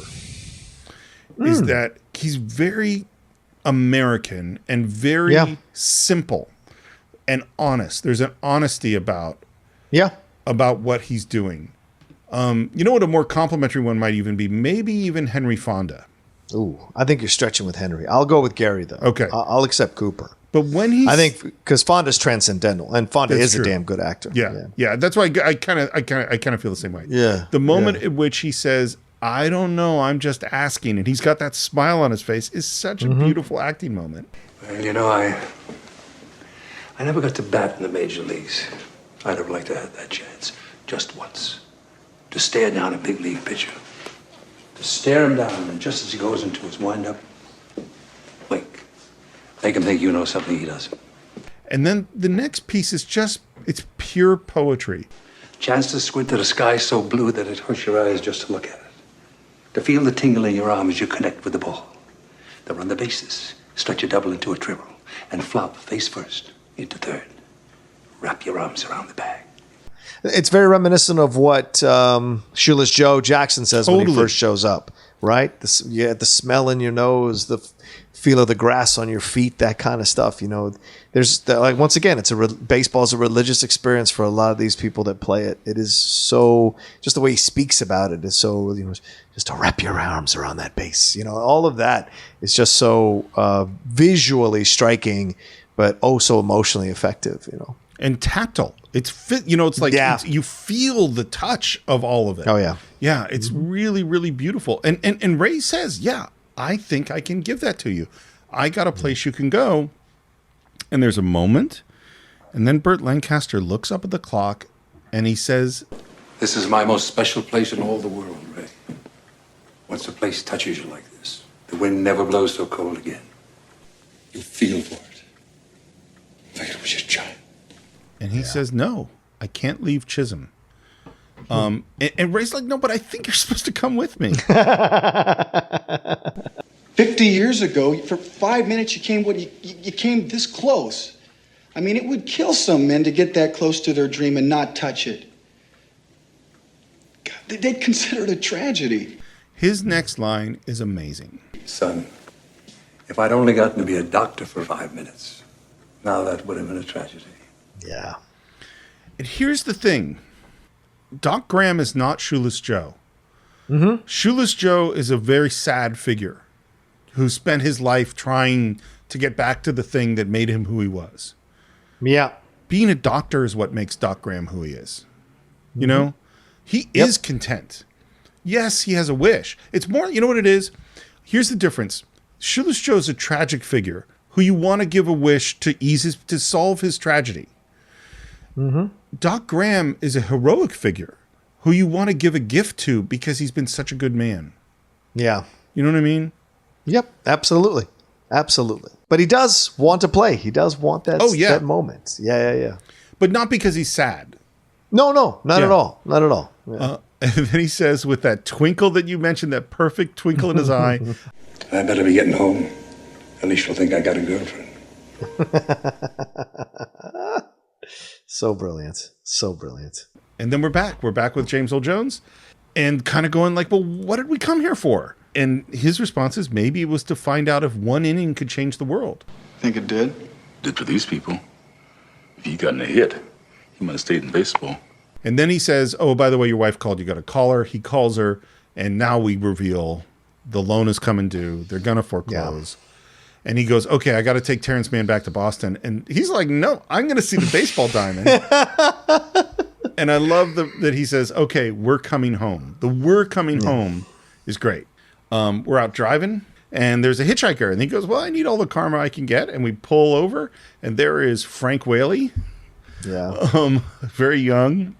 How far are you going? Iowa. Well, if it's okay with you, I think I'll just ride along a while. I play baseball. And there's a look, and we hear the theme music. And a little later, he says that he's looking for a place to play, and there's places he's heard where towns will get you a job so you can play baseball there. And then he introduces himself. I'm Archie Graham. There is such a perfect synchronicity. You know what I mean? A perfect, what's the word for coincidence? I forget the word I'm thinking of. There's just this perfect, the universe is all coming together in a perfect order in this film. Like a serendipity, is that right? Serendipity, that is the word I couldn't find. There you go. What's interesting to me, they made no attempt to cast a guy that looked anything like Burt Lancaster. How can you find that guy? Are you kidding? Well, I mean, Frank Whaley's like half his size. Yeah, Burt's true. A big, very true. You could have cast it, but they didn't. I like Frank Whaley a lot. I think he's really good in the movie, but he just looks nothing like him. He doesn't, but you want to feel immediately like this kid's an underdog, so that when he gets out there amongst all those big brutes, so it's a good casting decision for Frank Whaley for that reason. Yeah, totally, absolutely. That's actually a really, really good point. It's later. He's asleep in the back. This is a process shot. It's that poor man's process where they're just in a stage and they're flashing lights in their face to make like they're moving. But it makes it very intimate. It's funny the way you describe towns, finding you a job so that you could play on their team. They haven't done that for years. My dad did that for a while, but that was in the 20s. What happened to your father? He never made it as a ball player, so he tried to get his son to make it for him. By the time I was 10, playing baseball, I got to be like eating vegetables or taking out the garbage. So here's an interesting thing that's in the book. In the book, there are twin sons. There's Ray Kinsella and his twin brother. I don't remember his name. And it's the twin brother that has the falling out with dad, not Ray. Oh, wow. Yeah. Okay. And this idea of pushing him to play baseball, that didn't really happen. Ray Kinsella is not much of a baseball player. Doesn't care that much about baseball in the book. It's very different. So when I was 14, I started to refuse. You believe that? American boy refusing to have a catch with his father? I love have a catch. Yeah. Not play catch, have a catch. Right. Do you play catch with your dad? No, we weren't into baseball. Right. My dad and I we were Latinos, so for us it was soccer. So my dad and I would sit in the backyard and kick the ball to each other like people play catch or American kids play catch with baseballs, my dad and I with a soccer ball, he would be at one end of our backyard, I'd be at the other end of our backyard, and we'd have conversations as we kick the ball back and forth to each other across the yard. So that's essentially having a catch, the Latino version. So, and what was your relationship? Was it something you look forward to? Was it something you didn't? Did you grow out of it? I think when I was in my younger years, yes, I looked forward to it. When I was in my 9, 10, 11, 12, 13 years, it's when I turned that corner into 14 and 15 and started to rebel and wanted to go out and stretch the limits and stayed out till 2 a.m. without his permission. Those are those things that where kicking the ball in the backyard happened less and less frequently. And as I was going out to, find new friends and spend less time with my supposedly uncool dad, we rarely kicked the ball around. But soccer, when we repaired our relationship, soccer has always been the thing that united us and brought us back together in conversation. So much so that the moment that I finally broke before my father passed with like just an overwhelming wave of tears was when we were talking about soccer, having some takeout Chinese with my mom the last 2 weeks before he died. We're just having a conversation and we start talking a little about soccer, and all of a sudden it dawns on me while we're having the conversation that I won't get to talk soccer with my father for much longer. And that just, in that moment, decimated me. And then the tears that I've been holding on, because you want to be strong and not show weakness when he's dealing with, just came pouring out of me, man. And my dad did one of the things he rarely ever did with me is he reached over and grabbed my hand and he said, let it out. He let me cry. One of the rarest times in our relationship that he ever let me cry. So for me, sports is still the connection with my dad, but it was soccer instead of baseball. So the film works for me still because it's a universal situation. Man, you're going to make me cry with that story. It's so interesting that you, not to talk about your life like it's a scene in a movie, but that the person going through the actual facing his death comforted the other person. And I think that's so right. You know what I mean? Like, I think that's so what happens. It's funny. I wish I knew the facts of what I'm about to tell you. Catch was like a big, painful thing for me growing up. Okay. Is that in my mind as a kid, I continually asked my dad, hey, Dad, let's play catch. And he continually said no. And in my mind, this was, months and months. And he would say no and tomorrow and not do it. Right. And in my mind, we didn't play catch very much at all when I was a kid. Maybe when I was a really little kid. And that's why I go like, I wonder how much I did ask him, and I wonder how many times we did play catch. Yeah. But my dad worked really, really hard. He worked 5 days a week in San Francisco. He generally came home around 7. Saturdays he worked like a half day, and then on Sundays it was do the gardening and pull the weeds and repair things around the house. And he was tired. And so the feeling of absence and the feeling of wanting to connect with my dad was really strong. And I just remember feeling so not connected to him and wanting that catch. I just wanted to play catch with my dad. You know what I mean? And what's weird too that happens, and I think this is what they're talking about in the movie, is by the time you're hitting puberty, and you're becoming a teenager and heading towards becoming a man, you actually don't want that thing anymore. Yeah. Right. And it was funny. I realized there were times later when my dad was trying to connect to me that I didn't really want to connect to him. And so as a child, I'd spent all this time wanting to connect with this person who I felt was absent some of the time. And then later wanting to go my own way, and it's so, and this is why these father-son stories are just so profound. And why I'll cry when I hear Cats in the Cradle, that this is just so true for so many of us. And we get this moment. Flight 14. That's when I read The Boat Rocker by Terrence Mann. Oh, God. Never played catch with him again. You see, that's the kind of crap people always try to lay on me. It's not my fault you wouldn't play catch with your father. I love that. It's such a beautiful moment broken by the perfect amount of humor in that section. He's just like, oh, here we go. You know, people have been blaming me for this. It's not my fault you didn't play catch with your dad. Yeah. And Costner has a great reaction. He's like, I know. Calm down. Yeah. I'm not saying it's your fault. It's really funny. And then he says that at 17, he went, packed his things and went away, said something awful to him and left. Yeah. And then he has, which we've all had. I wanted to go back home and make it right, but I didn't know how. Mm-hmm. And then he says, made it back for the funeral, though. Yeah. There's a lot there. But a lot of people have that, you know, a lot of people, because they don't have the emotional vocabulary, or maybe they don't have the strength, or like Archibald Graham, they think there'll be other days when they can make this. But this is that, yeah. Yes. Right? They can resolve that relationship. They think there'll be other days. And the truth is, you never know if there will be another day and if that other day will present itself. And like I just told you that story with my dad, that's the day that presented itself. And my dad and I had this incredible conversation afterwards where we apologized to each other for everything. And we were able to, you know, he was able to leave in peace and I was able to go on without him in peace because of that. But what Costner said, I made it back for the funeral, right? And it's terror. And a lot of people experience this. A lot of people don't get a chance to get that resolution or close the circle with their parents before they pass or heal the old wounds. And that's why the movie works, I think, as well. It's so fundamental to the theme of the film. It's all about healing. It's healing Shoeless Joe's wounds. It's healing, giving this thing to Doc Graham. It's healing Terrence Mann. And of course, it's this relationship with the father, which is just beautifully thread throughout the whole film. And a little later, he asked, you know, what was the awful thing you said? He said I could never respect a man whose hero was a criminal. Who was his hero?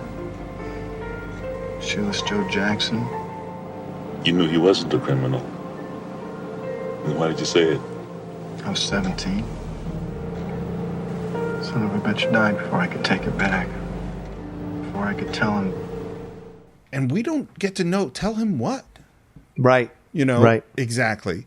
And then he says he never met my wife. He never got to see his granddaughter. Yeah. And James Earl Jones says, this is your penance. And he goes, I know. I can't bring my father back. So the least you can do is bring back his hero. It's really beautiful. And of course, where are they right now? They're just pulling up to the farm. And there in the distance, through the haze, we see the field. Yep. We're at the back of the house, and this is just a quick story about production, which is that they'd never shot on the back of the house, and they're on their dinner break. And unions, as you know, are very big about when their break is. Time for the break. As they should be. Because, you know, particularly, you know, when your average day is a 12-hour day, you got to be pretty serious about when you take your breaks. And the electricians said, we're going to go work on lighting that scene. And Phil goes, no, it's your dinner break. Take a break. They go, yeah, we're a little bit behind. We've never lit the backside of the farm before. We want to make sure it's right so you can be on schedule to shoot. Now, that never happens. Yeah. You know? And here's what I was thinking about. There are few movies where the spirit on the set matches the film. Yeah. One of them we've talked about is Princess Bride, you know, where the love that everybody feels towards that film and the emotion, that's how they felt on the set. Yeah. Another one that we've talked about is Apollo 13. Where the drive to get it right, to everybody working hard, the teamwork, the craftsmanship, it reflects what was happening in the film. This is another one. Seems like there was so much good spirit on this film. This is Terrence Mann. Terry. Welcome. Thank you. Hi, Terry. And this young fella this is Archie Graham. Archie? He's come to practice with the team. Yeah, well, he's going to be able to do a lot more than that. Because there are a whole bunch of other guys. And they walk up, and there's, you know, now 18 guys playing baseball. And James Earl Jones's reaction is amazing. Oh, my God. What? That's Shoeless Joe Jackson. Well, of course it is. I mean, you didn't believe me? I thought I did, but... Oh, my God. And this is the thing about his performance. I mean, we already talked about The Great White Hope. We talked about some of his other great performances. He's so gentle and warm and fun in this movie. It's a side of him we don't get to see. Terry, I'd like you to meet Shoeless Joe Jackson. Joe, Terry Mann. It's a pleasure meeting you. It's so great. He's such a good actor. Now we list a bunch of the famous players that are playing, and he says, and I love this line, he says, Ty Cobb wanted to play. None of us could stand a son of a bitch when we were alive, so we told him to stick it. Does that Ray Liotta laugh of his? Great. And and Ty Cobb was a complete and utter asshole. Total racist, total all this kind of stuff, and used to slide into bases spikes up, so he'd cut up people's feet so they wouldn't stand in front of the bases next time he slid in, things of that nature. He was a complete and utter asshole. And sadly, that film that Tommy Lee Jones is in, Cobb, it's not that great of a film, unfortunately, but it's a decent attempt at least. I really wanted it to be great because that's the guy who directed, he did Bull Durham, and I forget the director's name now. Oh, John Sayles? No. Isn't that? John Sayles did 8 Men Out. So Ron Shelton, maybe? Ron Shelton, who did White Men Can't Jump and Tin Cup. And so I thought Cobb was going to be great, and it's not that great. Yeah. No, it's not. And now we get really the closest thing we get to a game. We're seeing playing, and we're setting up this moment where Archie Graham gets his one at bat, and he winks at the pitcher, and the pitcher takes a shot at his head. And it takes another shot at his head. Hey, how about a warning? Sure. Watch out you don't get killed. And then in comes Shoeless Joe to give us some advice. He's like, okay, the first 2 were high and tight, so what do you think the next one will be? Either low and away or in my ear. He's not going to want to load the bases, so look for low and away. Right. But watch out for in your ear. And he throws the pitch, and he flies out, but scores the runner with an RBI. I think that's a great choice because the obvious choice is he hits a home run, he does something amazing. The fact that he flies out but gets the RBI is great.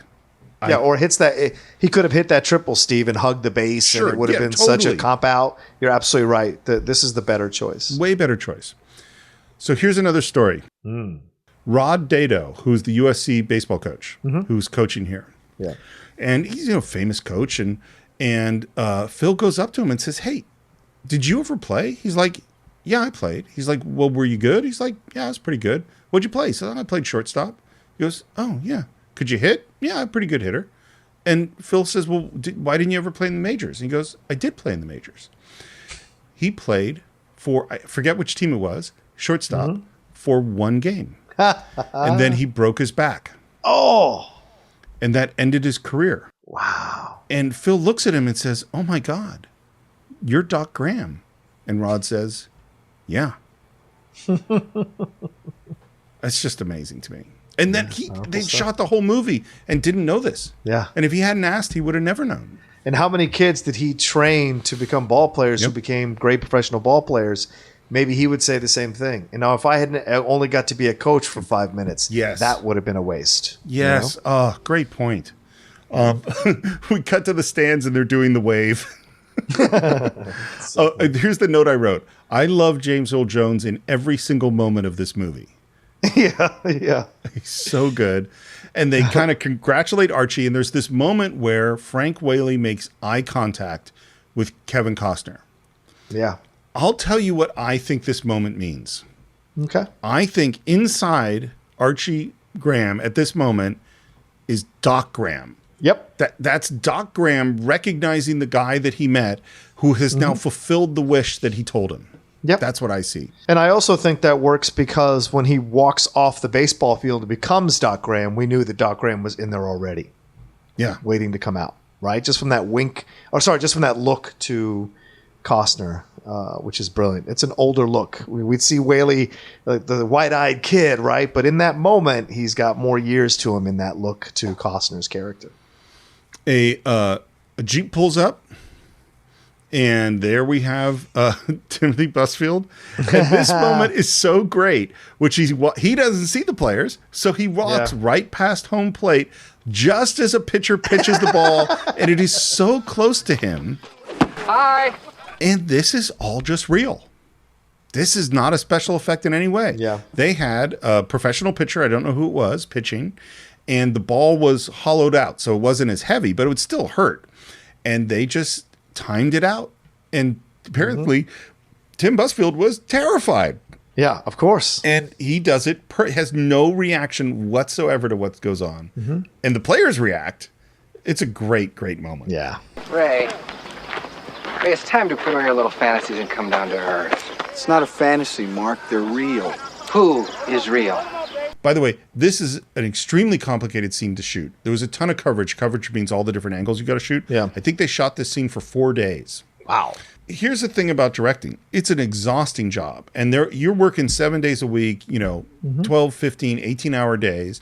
Yeah. And what Phil Robinson said is at the beginning, you're really sharp. You have everything planned out. You have everything worked out. By the time you get to the end, your brain is not functioning. So while they're shooting this scene, it's like on the second or third day, they come around to do Amy Madigan's close-up. And he's filming her, and she's acting kind of weird. He's like, what's happening? What's wrong? And then he looks at her and he says, wait, did we already shoot this shot? And she says, yeah, you shot my close-up 2 days ago. Because I didn't remember. Brilliant. So as Tim Busfield's getting all angry, he looks over and there's James Earl Jones sitting with a baseball encyclopedia, which that was his idea, by the way, watching this. And Tim goes, who is this, Elvis? As a matter of fact, it's Terrence Mann. Right. How do you do? I'm the Easter Bunny. And James Earl Jones is loving it, just laughing. Loving every minute of it. Yeah. Look, I'm not selling Ray, you my home. you have no money. You have a stack of bills to choke a pig, and come fall, you got no crop to sell. But I do have a deal to offer you that's going to allow you to stay on the land. This is where I go, he really is trying to be a good guy. Ray, you're bankrupt. I'm offering you a way to keep your home because I love my sister. Now, my partners, Ray, they don't give a damn about you, and they're ready to foreclose right now. I look at this from Mark, that's Tim Busfield's character's perspective.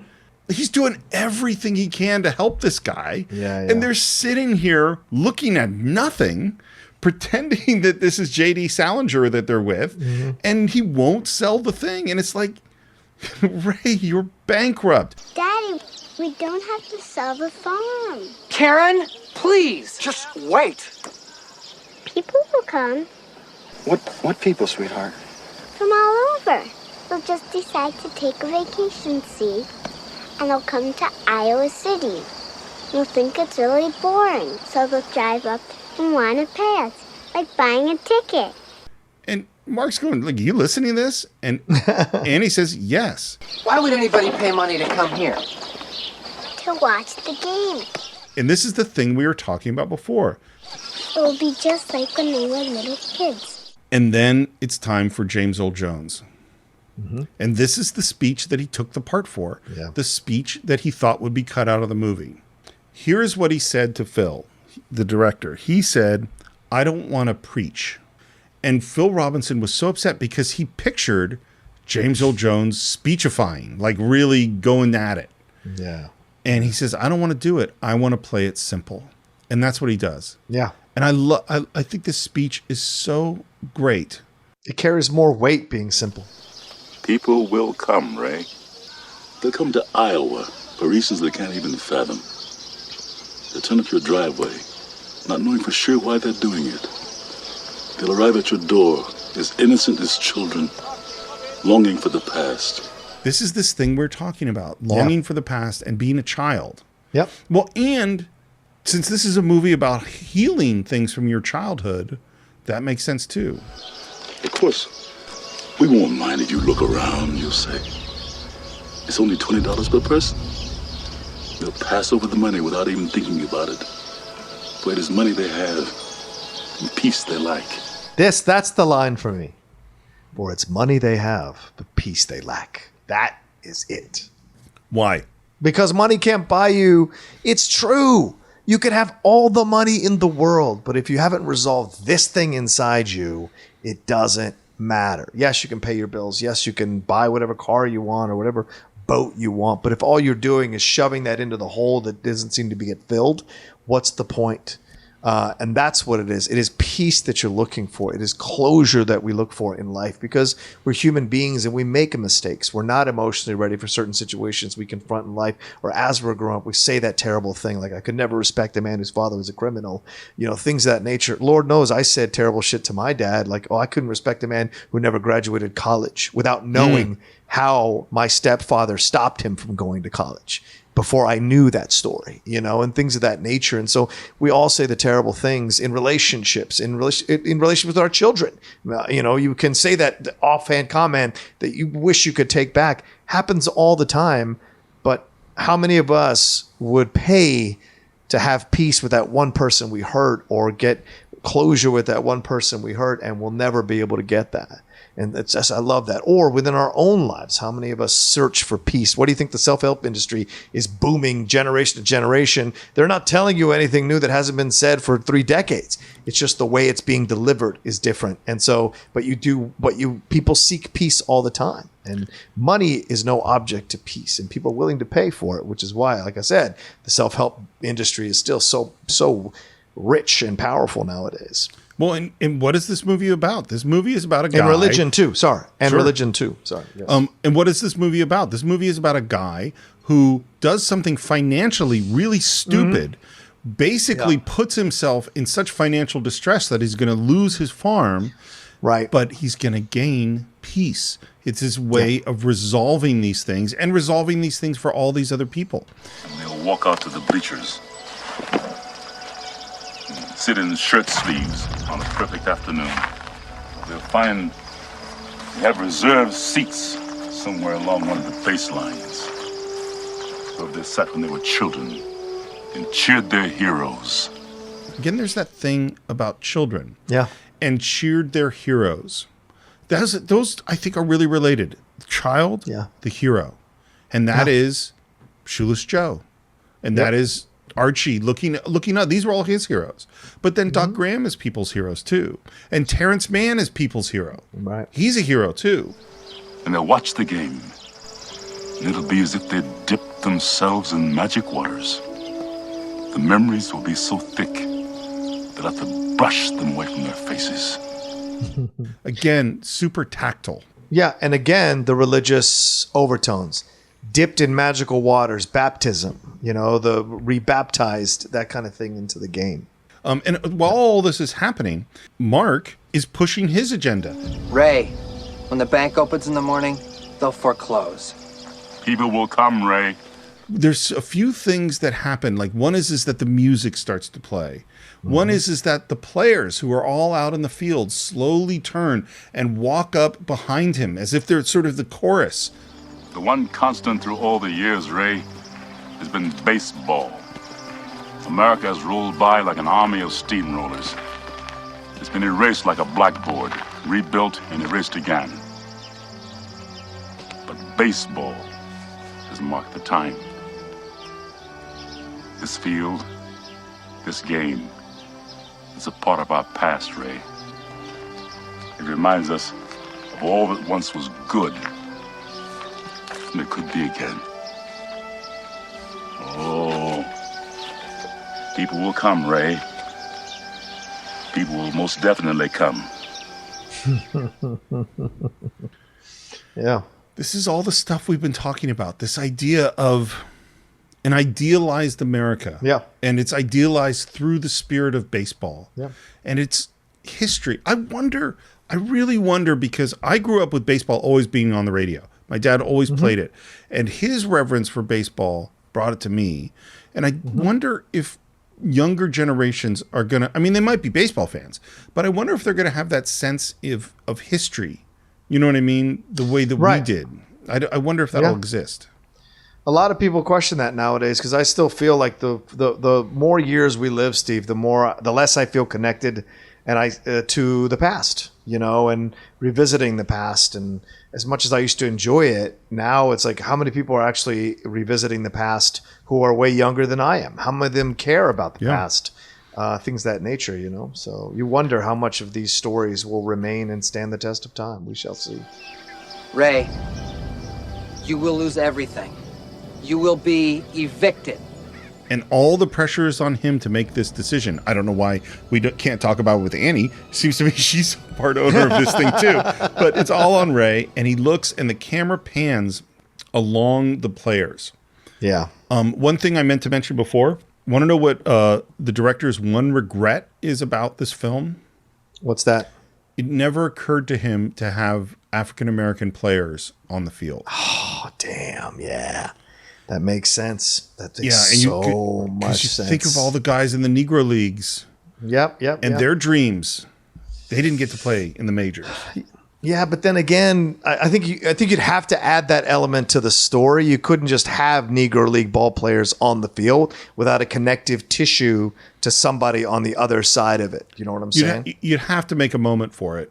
You remember we talked about it in League of Their Own, and there were the couple of there's the African-American woman who throws the ball. Mm-hmm. And it's just the smallest of moments, but it hints at this thing. Yep. Anyway, the camera is panning along the players, and Ray is looking at them, and then he looks out, and out in the outfield is Shoeless Joe Jackson. And he takes a step, and he drops down into a stance. Yep. That moment was not shot for this scene. They didn't have a shot of Shoeless Joe. In all the 4 days of shooting coverage, that's a shot they never got.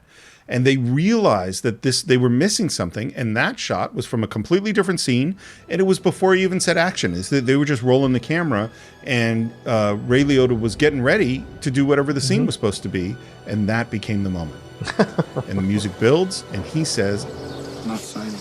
Oh, you're crazy. You're absolutely nuts. And Annie smiles, and Karen takes a bite of her hot dog, and Mark is going off on him, saying this is crazy. You build a baseball field in the middle of nowhere, and you sit here and you stare at nothing. Not nothing. And you turn your daughter into a damn space Get your kid. hands off I'm trying to help you, damn it. And he reaches to grab her in this aggressive way. He grabs her by both her shoulders. Yeah. And Kevin reaches to protect his daughter. Right. And she falls down off the bleachers. Karen?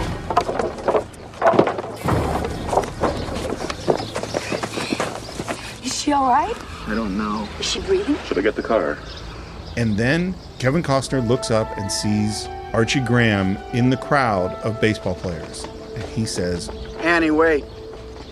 when we were watching this a few nights ago, Karen and I were watching it, and right around here she said, "Oh no, I just remembered what happens." And of course, this moment, God, it makes me cry so much. It's so, it's just such an amazing moment.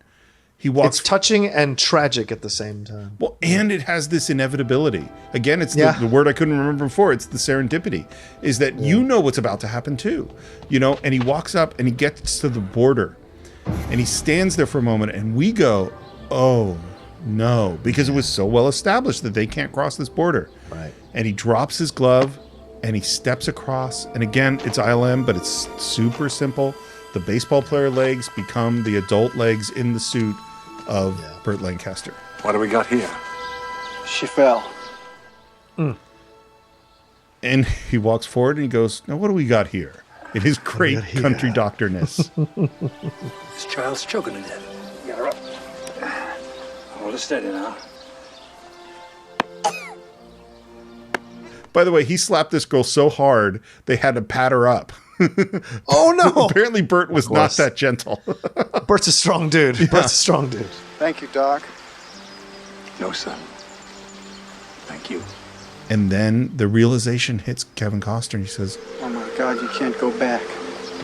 You can't go back, can you? It's all right. I'm sorry. It's all right. What's so great to me about this moment is what defined his life. Right. His life was defined by choosing not to be a ball player and choosing to be a doctor. Right. And he's making that exact choice again. Also, and here's something you brought up earlier from my story with my dad. Here's the older man who is now going to heaven, comforting Kevin Costner, the younger man, in that moment. So, yeah. Well, and because, first of all, he was content before. Yes. You know, he was not an unhappy man. Right. And he just had his dream. He said what his dream was. Yeah. And he had it. And so he's like, it's all right. A couple things about Burt Lancaster on the set. So first of all, it's really hot. And he's wearing, of course, a wool coat and an overcoat, which is brutal. He's not a young guy. Yeah. Everyone was super respectful. James Earl Jones, by the way, had worked with him on Sesame Street.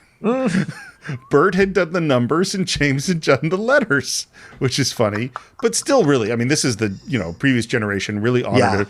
Everyone called him Mr. Lancaster. Nobody called him Burt until finally one cameraman was like, hey, Burt, can you take a step to the left? He said, okay. And then everyone said, oh, we can call him Burt? And people started calling him Burt. And he's standing there and it's really hot and he wants a drink of water. So he looks over at Tim Busfield, who he thinks is an assistant, and says, hey, get me a drink of water. And Tim goes, okay. And he goes and he gets him a drink of water. And then he goes, hey, give me my chair. And so Tim goes, okay. And this goes on for several days where he's just treating Timothy Busfield like his assistant. And then we get to the moment where Tim Busfield has to act. And Burt looks at him and goes, like, what are you doing? And he goes, oh, well, I'm actually not an assistant. I'm an actor. And Burt goes, oh, good for you. Go grab my chair. Which I wouldn't put it past that older generation to know Timothy was an actor and just seeing how far he could go with it. How many days he could keep it going. Totally. I think it's hilarious. And then with that same twinkle in his eye, he says, I best be getting on home before Alicia begins to think I got a girlfriend.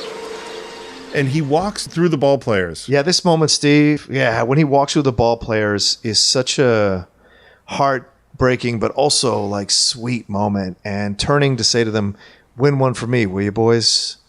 And you see the actors, and I bet the actors just kind of leave the set mentally and they're like saying goodbye to Burt Lancaster, or maybe his final day on the set, I don't know, but they're like, out of respect, you can see all of these actors who probably watched Burt Lancaster films growing up to become actors are like totally like doffing their caps and putting their hands out and out of respect. And it's just a great moment that works in a meta way as well. I feel exactly the same way. And in particular, when Ray Liotta as Shoeless Joe says, hey, Rookie! You were good. Yeah. The you were good to me, it almost feels like just the capper on this life career of Burt Lancaster. You were good. Thank you. You could even be faulted for thinking that it's actually Burt Lancaster who turns around and not Moonlight Graham. Yeah. That it's not the character of Moonlight Graham, that it's Burt Lancaster's face. It just so gets me. It really, really gets me. And then he turns and he walks away into the cornfield and disappears. Yeah. And at this moment, Mark, Tim Busfield, goes, when did these ball players get here? Oh, it's so good. And he's just kind of total shock. He's like, do not sell this farm, Ray. You got to keep this farm. And they go, you've had a rough day. Why don't you go get something to drink? He goes, yeah, don't sell the farm. Ray, we're going to call it a day. See you tomorrow. Okay. All right. Hey, do you want to come with us? You mean it? No, not you. Him. Pointing to Terrence Mann. Ray is not pleased in this moment. Nope. And let me tell you a little bit about this scene. So again, we're near the end of the shoot. It is super hot. Right. By the way, all that corn is dead. The corn has died because of the heat. And so they would every night would paint the corn and use like wooden poles to, sticks to keep it upright, because this is all dead corn. So it's just spray painted green. The grass for the field, it's all dead too. They spray painted all that green. And of course, when the players run around, they would knock off the green paint and you'd see the brown dead grass underneath. So they're just bare. And really, I think that's a good metaphor for how the director feels at this point. It's 105 degrees out. He's totally exhausted. He can't remember what he shot. And they go to shoot this scene and the scene does not work. Yeah. And they try different stuff and the scene doesn't work and the scene doesn't work. And Phil Robinson finally goes, okay, that's it. Shut it down. And he shuts down the set in the middle of the day. Yeah. And the studio hears that this is happening, and they're calling the set, going, what's happening? You're wasting money. You got to finish the movie. You got to finish the movie. And he goes into his trailer, which is air conditioning. He's going, what's wrong? What's wrong? How do I fix the scene? And Kevin Costner comes in and starts talking to him about the scene. And they start to get somewhere. He goes, wait a minute. Let's call James. So they call James Earl Jones. So the three of them, for a couple hours in the air conditioned trailer, work out the scene. And the thing that they didn't have right was they didn't have Ray's frustration. Wait a second, why him? I built this field. You wouldn't be here if it weren't for me. Well, you wouldn't be here if it weren't. You have a family. I know, but I want to know what's out there. I want to see it. but you're not invited. And this is like such a key writing rule, is when things aren't working when you're writing, check in with your characters. How do they feel right now? Ask them, think about what are they really feeling, and that might be what's missing from your scene. And that's what they do. What do you mean I'm not invited? That's my corn out there. You guys are guests in my corn. Ray. No, wait. I have done everything I've been asked to do. I didn't understand it, but I've done it. And I haven't once asked what's in it for me. What are you saying, Ray? I'm saying, what's in it for me? Is that why you did this? For you? And there's a reaction. And then I love the way Ray Liotta delivers his next line. He says, I think you better stay here, Ray. So it's almost like a dad. I think you better stay here, Ray. That's exactly what I was going to say. It's like it's so parental. It's such a scolding moment. There was a reason they chose me, just as there was a reason they chose you in this field. Why? I gave an interview. What interview? What are you talking about? The one about Ebbets Field, the one that charged you up and sent you all the way to Boston to find me. You lied to me. But you were kidnapping me at the time, you big jerk. Well, you lied to me. You said your finger was a gun. Totally reminds me of Midnight Run. You lied to me before I lied to you. Well, I didn't know you were lying to me when I lied to you. It's great. Listen to me, Ray. Listen to me. There is something out there, Ray. And if I had the courage to go through with this, what a story it'll make. Again, we're healing his issue. He's a writer. He stopped writing because of all the painful things he's been through. Right. But now maybe he could write again. It's a beautiful moment when they shake hands. There's something very solemn and that they've shared something really special. Yeah. And there's that kind of final squeeze. James Earl Jones's performance as he goes out to the corn is so funny. Right. It's so unusual and brilliant because as they gave Liotta the direction to walk into the grass field and the baseball field like a church, he's walking into the cornfield like a child going back into a play, I don't know, something like a playpen or something, or a park. And he's like looking and checking, and the giggle he delivers before he walks into the corn is brilliant. Here's what he went to Phil Robinson and said, well, what's out there? What am I going to find when I get there? And Phil's like, I don't know. And then he says, well, how does it feel to go to this place? And Phil goes, I don't know, maybe it tickles. That's the direction. And that's brilliant. His giggling, it's just so happy and joyful and childlike. Again, we go back to this childlike, this childlike moment. And then we're left with Shoeless Joe and with Ray. And Joe is kind of smiling at him. And he goes, what? He goes, what are you grinning at, you ghost? If you build it, he will come. And there's a look. And Kevin looks over, and there's a catcher who we've never seen before. He's taking off his gear. And Kevin Costner's reaction is just so amazing. And he says, oh my God. What? What is it? And the camera pushes in on him, and he says, it's my father. Makes me cry right now. Yeah. He's trying to tell the story. All the dad stuff is handled very differently in the book. In the book, dad shows up. He knows the whole time he's building it for his dad. Oh. He knows his dad's going to show up. It's not a surprise. And there's this whole weird thing with the twin brothers showing up and how are they going to talk to their dad and why did the twin brother leave and that he had joined the circus and he's married to it's really different. It's all so complicated. And this is so much simpler. Yeah. So interesting when you're writing something and you don't understand what you're writing and you get to a certain point and realize what it is.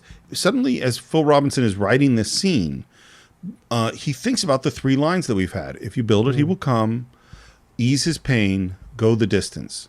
Yeah. And he realizes that all of those could apply to the relationship between the father and the son. I only saw him years later when he was worn down by life. He's got his whole life in front of him, and I'm not even a glint in his eye. What do I say to him? Why don't you introduce him to his granddaughter? I just wanted to thank you folks for putting up this field and letting us play here. I'm John Kinsella. I'm Ray. And he starts to say his last name, but then he doesn't. And he says, this is my wife, Annie, and this is my daughter, Karen. Karen, this is my... And he doesn't finish the sentence. Yeah. because Phil Robinson didn't want them to say it. He felt if they said it, it would break the moment. Yeah. And this sort of begs the question of, and this is what's so interesting is like, well, what, the moment with Archie Graham where it was the look, and I said, I think that's the old Archie Graham seen through this moment. What does John Kinsella at this moment know? Right. Does he remember his whole life? Does he not remember? Does he remember part of it? Right. I think he knows this is his son. I think we haven't seen him before. So he may very well have not been out there all day with the guys playing baseball. Right. Shoeless Joe, just like Shoeless Joe appeared out of nowhere, he could have appeared out of nowhere, and he's taking off his catcher's gear and he's looking around. Because even when he takes it off, he just kind of looks around as if he's there for the first time and he's taking it all in. And I think slowly but surely things are starting to dawn on him the more time he spends on this baseball field. So he comes over and he thanks them for building this for us to play on, blah, blah, blah. And he tries an instrument. But even in that moment when he almost says he's his dad, John gives him a look like, are you going to say it? Because I'm not going to say it. Are you going to say it? This is your daughter to introduce to me. You say it. I won't say it. And again, he says, and I like that. And he says, this is John. He doesn't say it's his dad. This is John. Well, and this is the thing of like, Doc Graham said, you never know you're in one of those moments until it's too late, until you pass the moment. Right. Well, Ray right now knows he is in this moment. Yep. You know what I mean? Like this is the moment where he has to do what he has to do. And at this moment, he doesn't know what to do. Yeah. True. By the way, Dwyer Brown is the name of the actor who played John Kinsella. His dad had died suddenly 1 month before they shot this. Oh my God. Yeah. Wow. Yeah. And again, we talked about Annie who says, when Shoeless Joe shows up, like, I'm going to make coffee. You go out yourself. At this moment, she says, well, I'm going to let you two talk. Yeah. Man, what a great character she is. That she knows enough to move away. Yep. And we are back in Magic Hour. Again, Magic Hour doesn't last an hour. This took a while to shoot. Can I ask you something? And he, again, asks exactly what Shoeless Joe asked. Is this heaven? It's Iowa. But then the scene goes a little farther. Is there a heaven? And Dwyer's performance in this is so great. He says, oh, yeah. It's the place dreams come true. And Ray turns and sees his wife and his daughter sitting on the porch. And the storytelling's perfect because we know what he's about to say. We understand. The lesson of the movie is so perfectly taught in this moment. And he turns back and he says, maybe this is heaven. And there's again an awkward moment. Good night, Ray. And at this moment, I know that I'm certain that he knows that this is his son. Yeah. Yes. And they shake hands and they hold the handshake a little bit too long. And you're going, and there's so much because you're going, talk to him. Say something. You have to say something. And the moment, now I'm going to start to cry because I have to say the line. He said, as he starts to go, he says, hey, Dad, you want to have a catch? Hey, Dad? You want to have a catch? That line has broken so many people watching it, and certainly it broke me when I watched it again. It just broke me for the show. It just broke you, right? I'm filling in. I'm letting you cry, and I'm filling in while you cry. A much-deserved cry. And I'm sure there are people listening to us right now thinking about the scene as we described it, and they're crying in their cars or wherever they're listening to us do this. Maybe they're at the gym. Maybe they just dropped that weight as they were lifting it because they're starting to cry about it too, because it is such a brilliant moment because Want to Have a Catch could be taken literally and figuratively. It's basically, I'd like to connect with you again, at its most basic primal level. Dad, can we just hang out again, And if you've ever lost someone you love who's a significant part of your life, that scene will just get you, because that's what I started crying because I was thinking about, hopefully one day I'll see my dad and what my reaction is going to be in the conversation we're going to have. So, yeah. When I was watching it a couple of nights ago, I literally sputtered. I didn't just cry, but I made a funny noise when this moment happened. What's interesting is that's not in the script. Oh, you bastards. Is in the script, he said, you want to have a catch. He didn't say, hey, Dad. And when they had test screenings, People were furious. They felt betrayed. Of course. And so he goes, and it's just one, they just looped in, "Hey, Dad." And just changing it from "want to have a catch" to "Hey, Dad, want to have a catch" made all the difference. And what the director said about the catch, which I like a lot, is there's something, it's I give and you give. Mm-hmm. It's a back and forth. There's something very connective. And I'm sure the same was true when you were kicking the soccer ball around with your dad, is through this ball, you're connected in this way. And they grab their mitts and they throw the ball back and forth. And by the way, every single shot of Kevin Costner is different because each one is telling a different thing. One's on the profile, one's front, one's a little wider. And it looks amazing. Kevin, as you said before, looks absolutely gorgeous in this moment. And as they throw the ball back and forth, Annie turns on the lights, and then we watch them play catch, and the camera moves up and up and up into a helicopter shot. And now we look, and off in the distance are thousands of cars lined up, their headlights to come to Field of Dreams.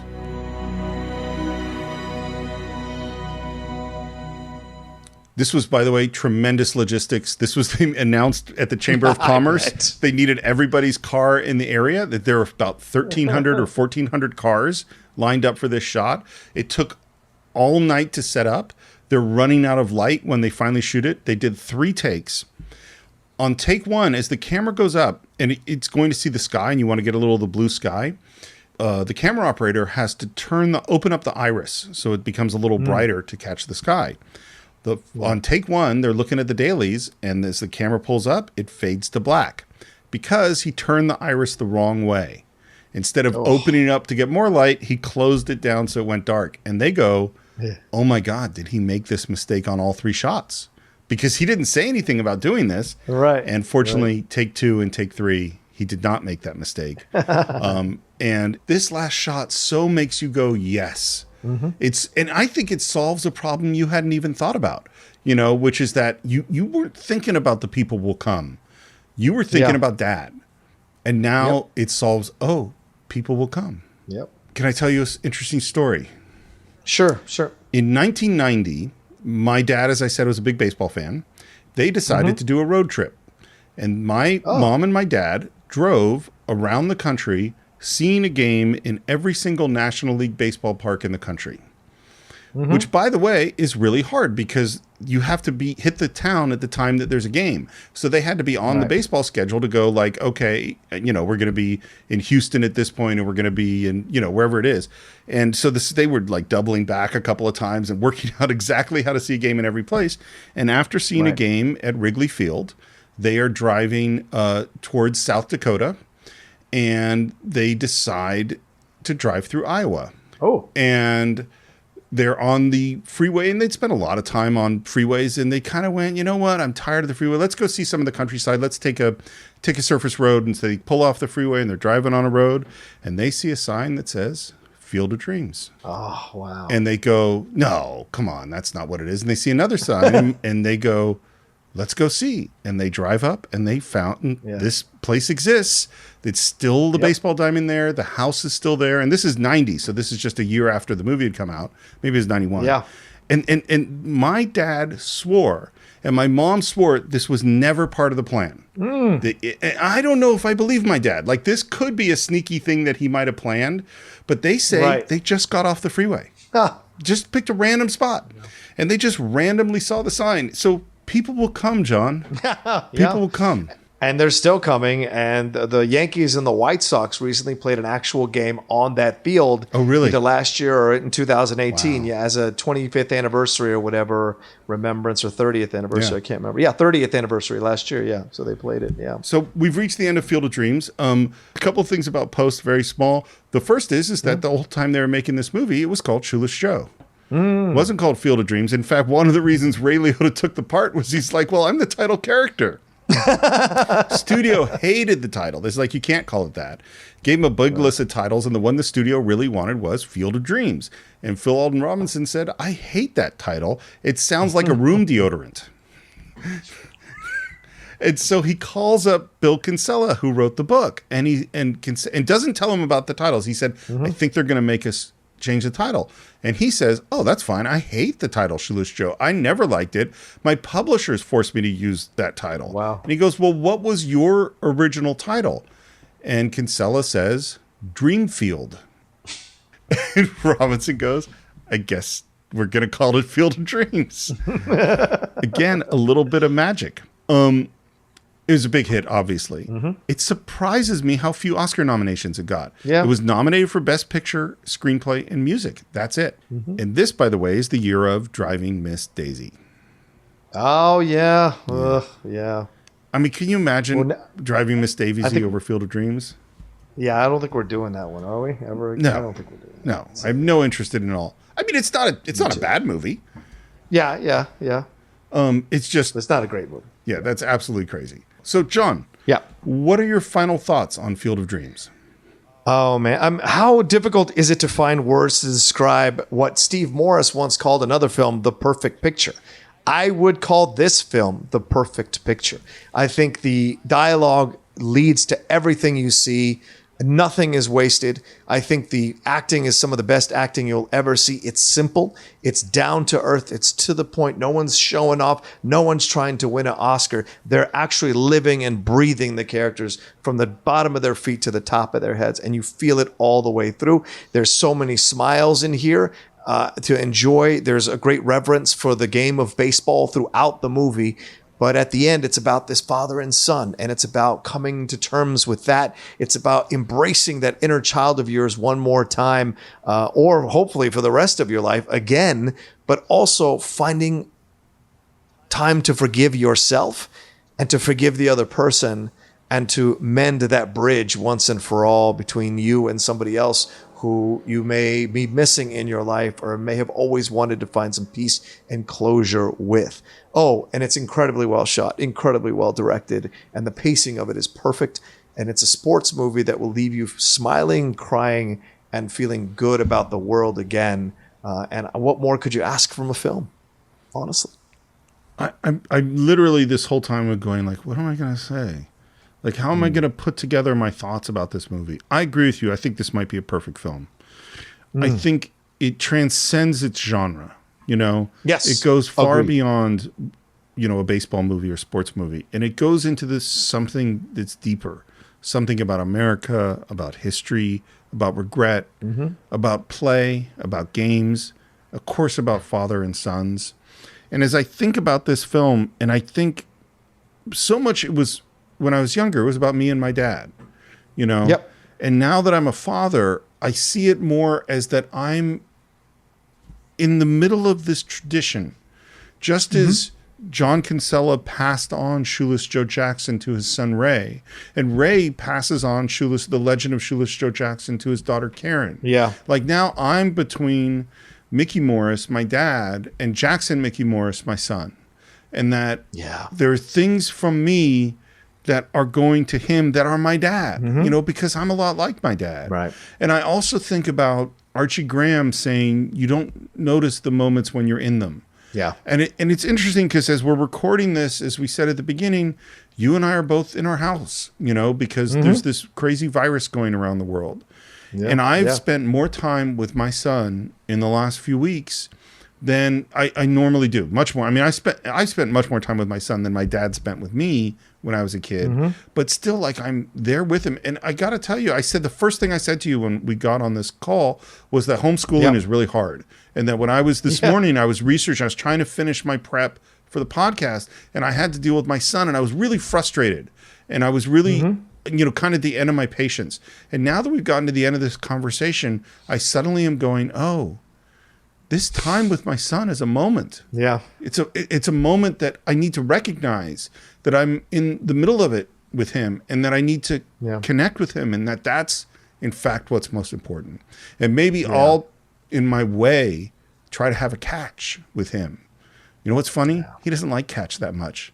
I've tried a bunch, but I have to find the thing with him to connect with him because these moments don't go away. You have to find your own field of dreams with him. Well said. Well, on that note, I think that's what we think about Field of Dreams. Please share with us what you think about Field of Dreams. Share with us the stories with your mom or your dad, or the sports you played, or the legends you kept alive, or the childlike heroes that you want to revisit, or the regrets you want to go back and see. Visit us on our Facebook page. Just do a search for the Cine-Files. You can subscribe to the show at all the usual places: iTunes, YouTube, Stitcher. Leave your reviews on iTunes. You can support the show at patreon.com/thecine-files. Buy or stream Field of Dreams at cinephiles.net. You can always reach me on Twitter at SRMorris, or on Instagram at SRMorris1. John, where can they reach you? You can always reach me at The Rocha Says on Twitter and on Instagram. And of course, please subscribe to my YouTube channel. See all the content I have there for the Outlaw Nation YouTube channel, www.youtube.com/John Rocha Says. And also, please send us pictures of you crying when he says, Dad, you want to have a catch? Send us pictures of you crying.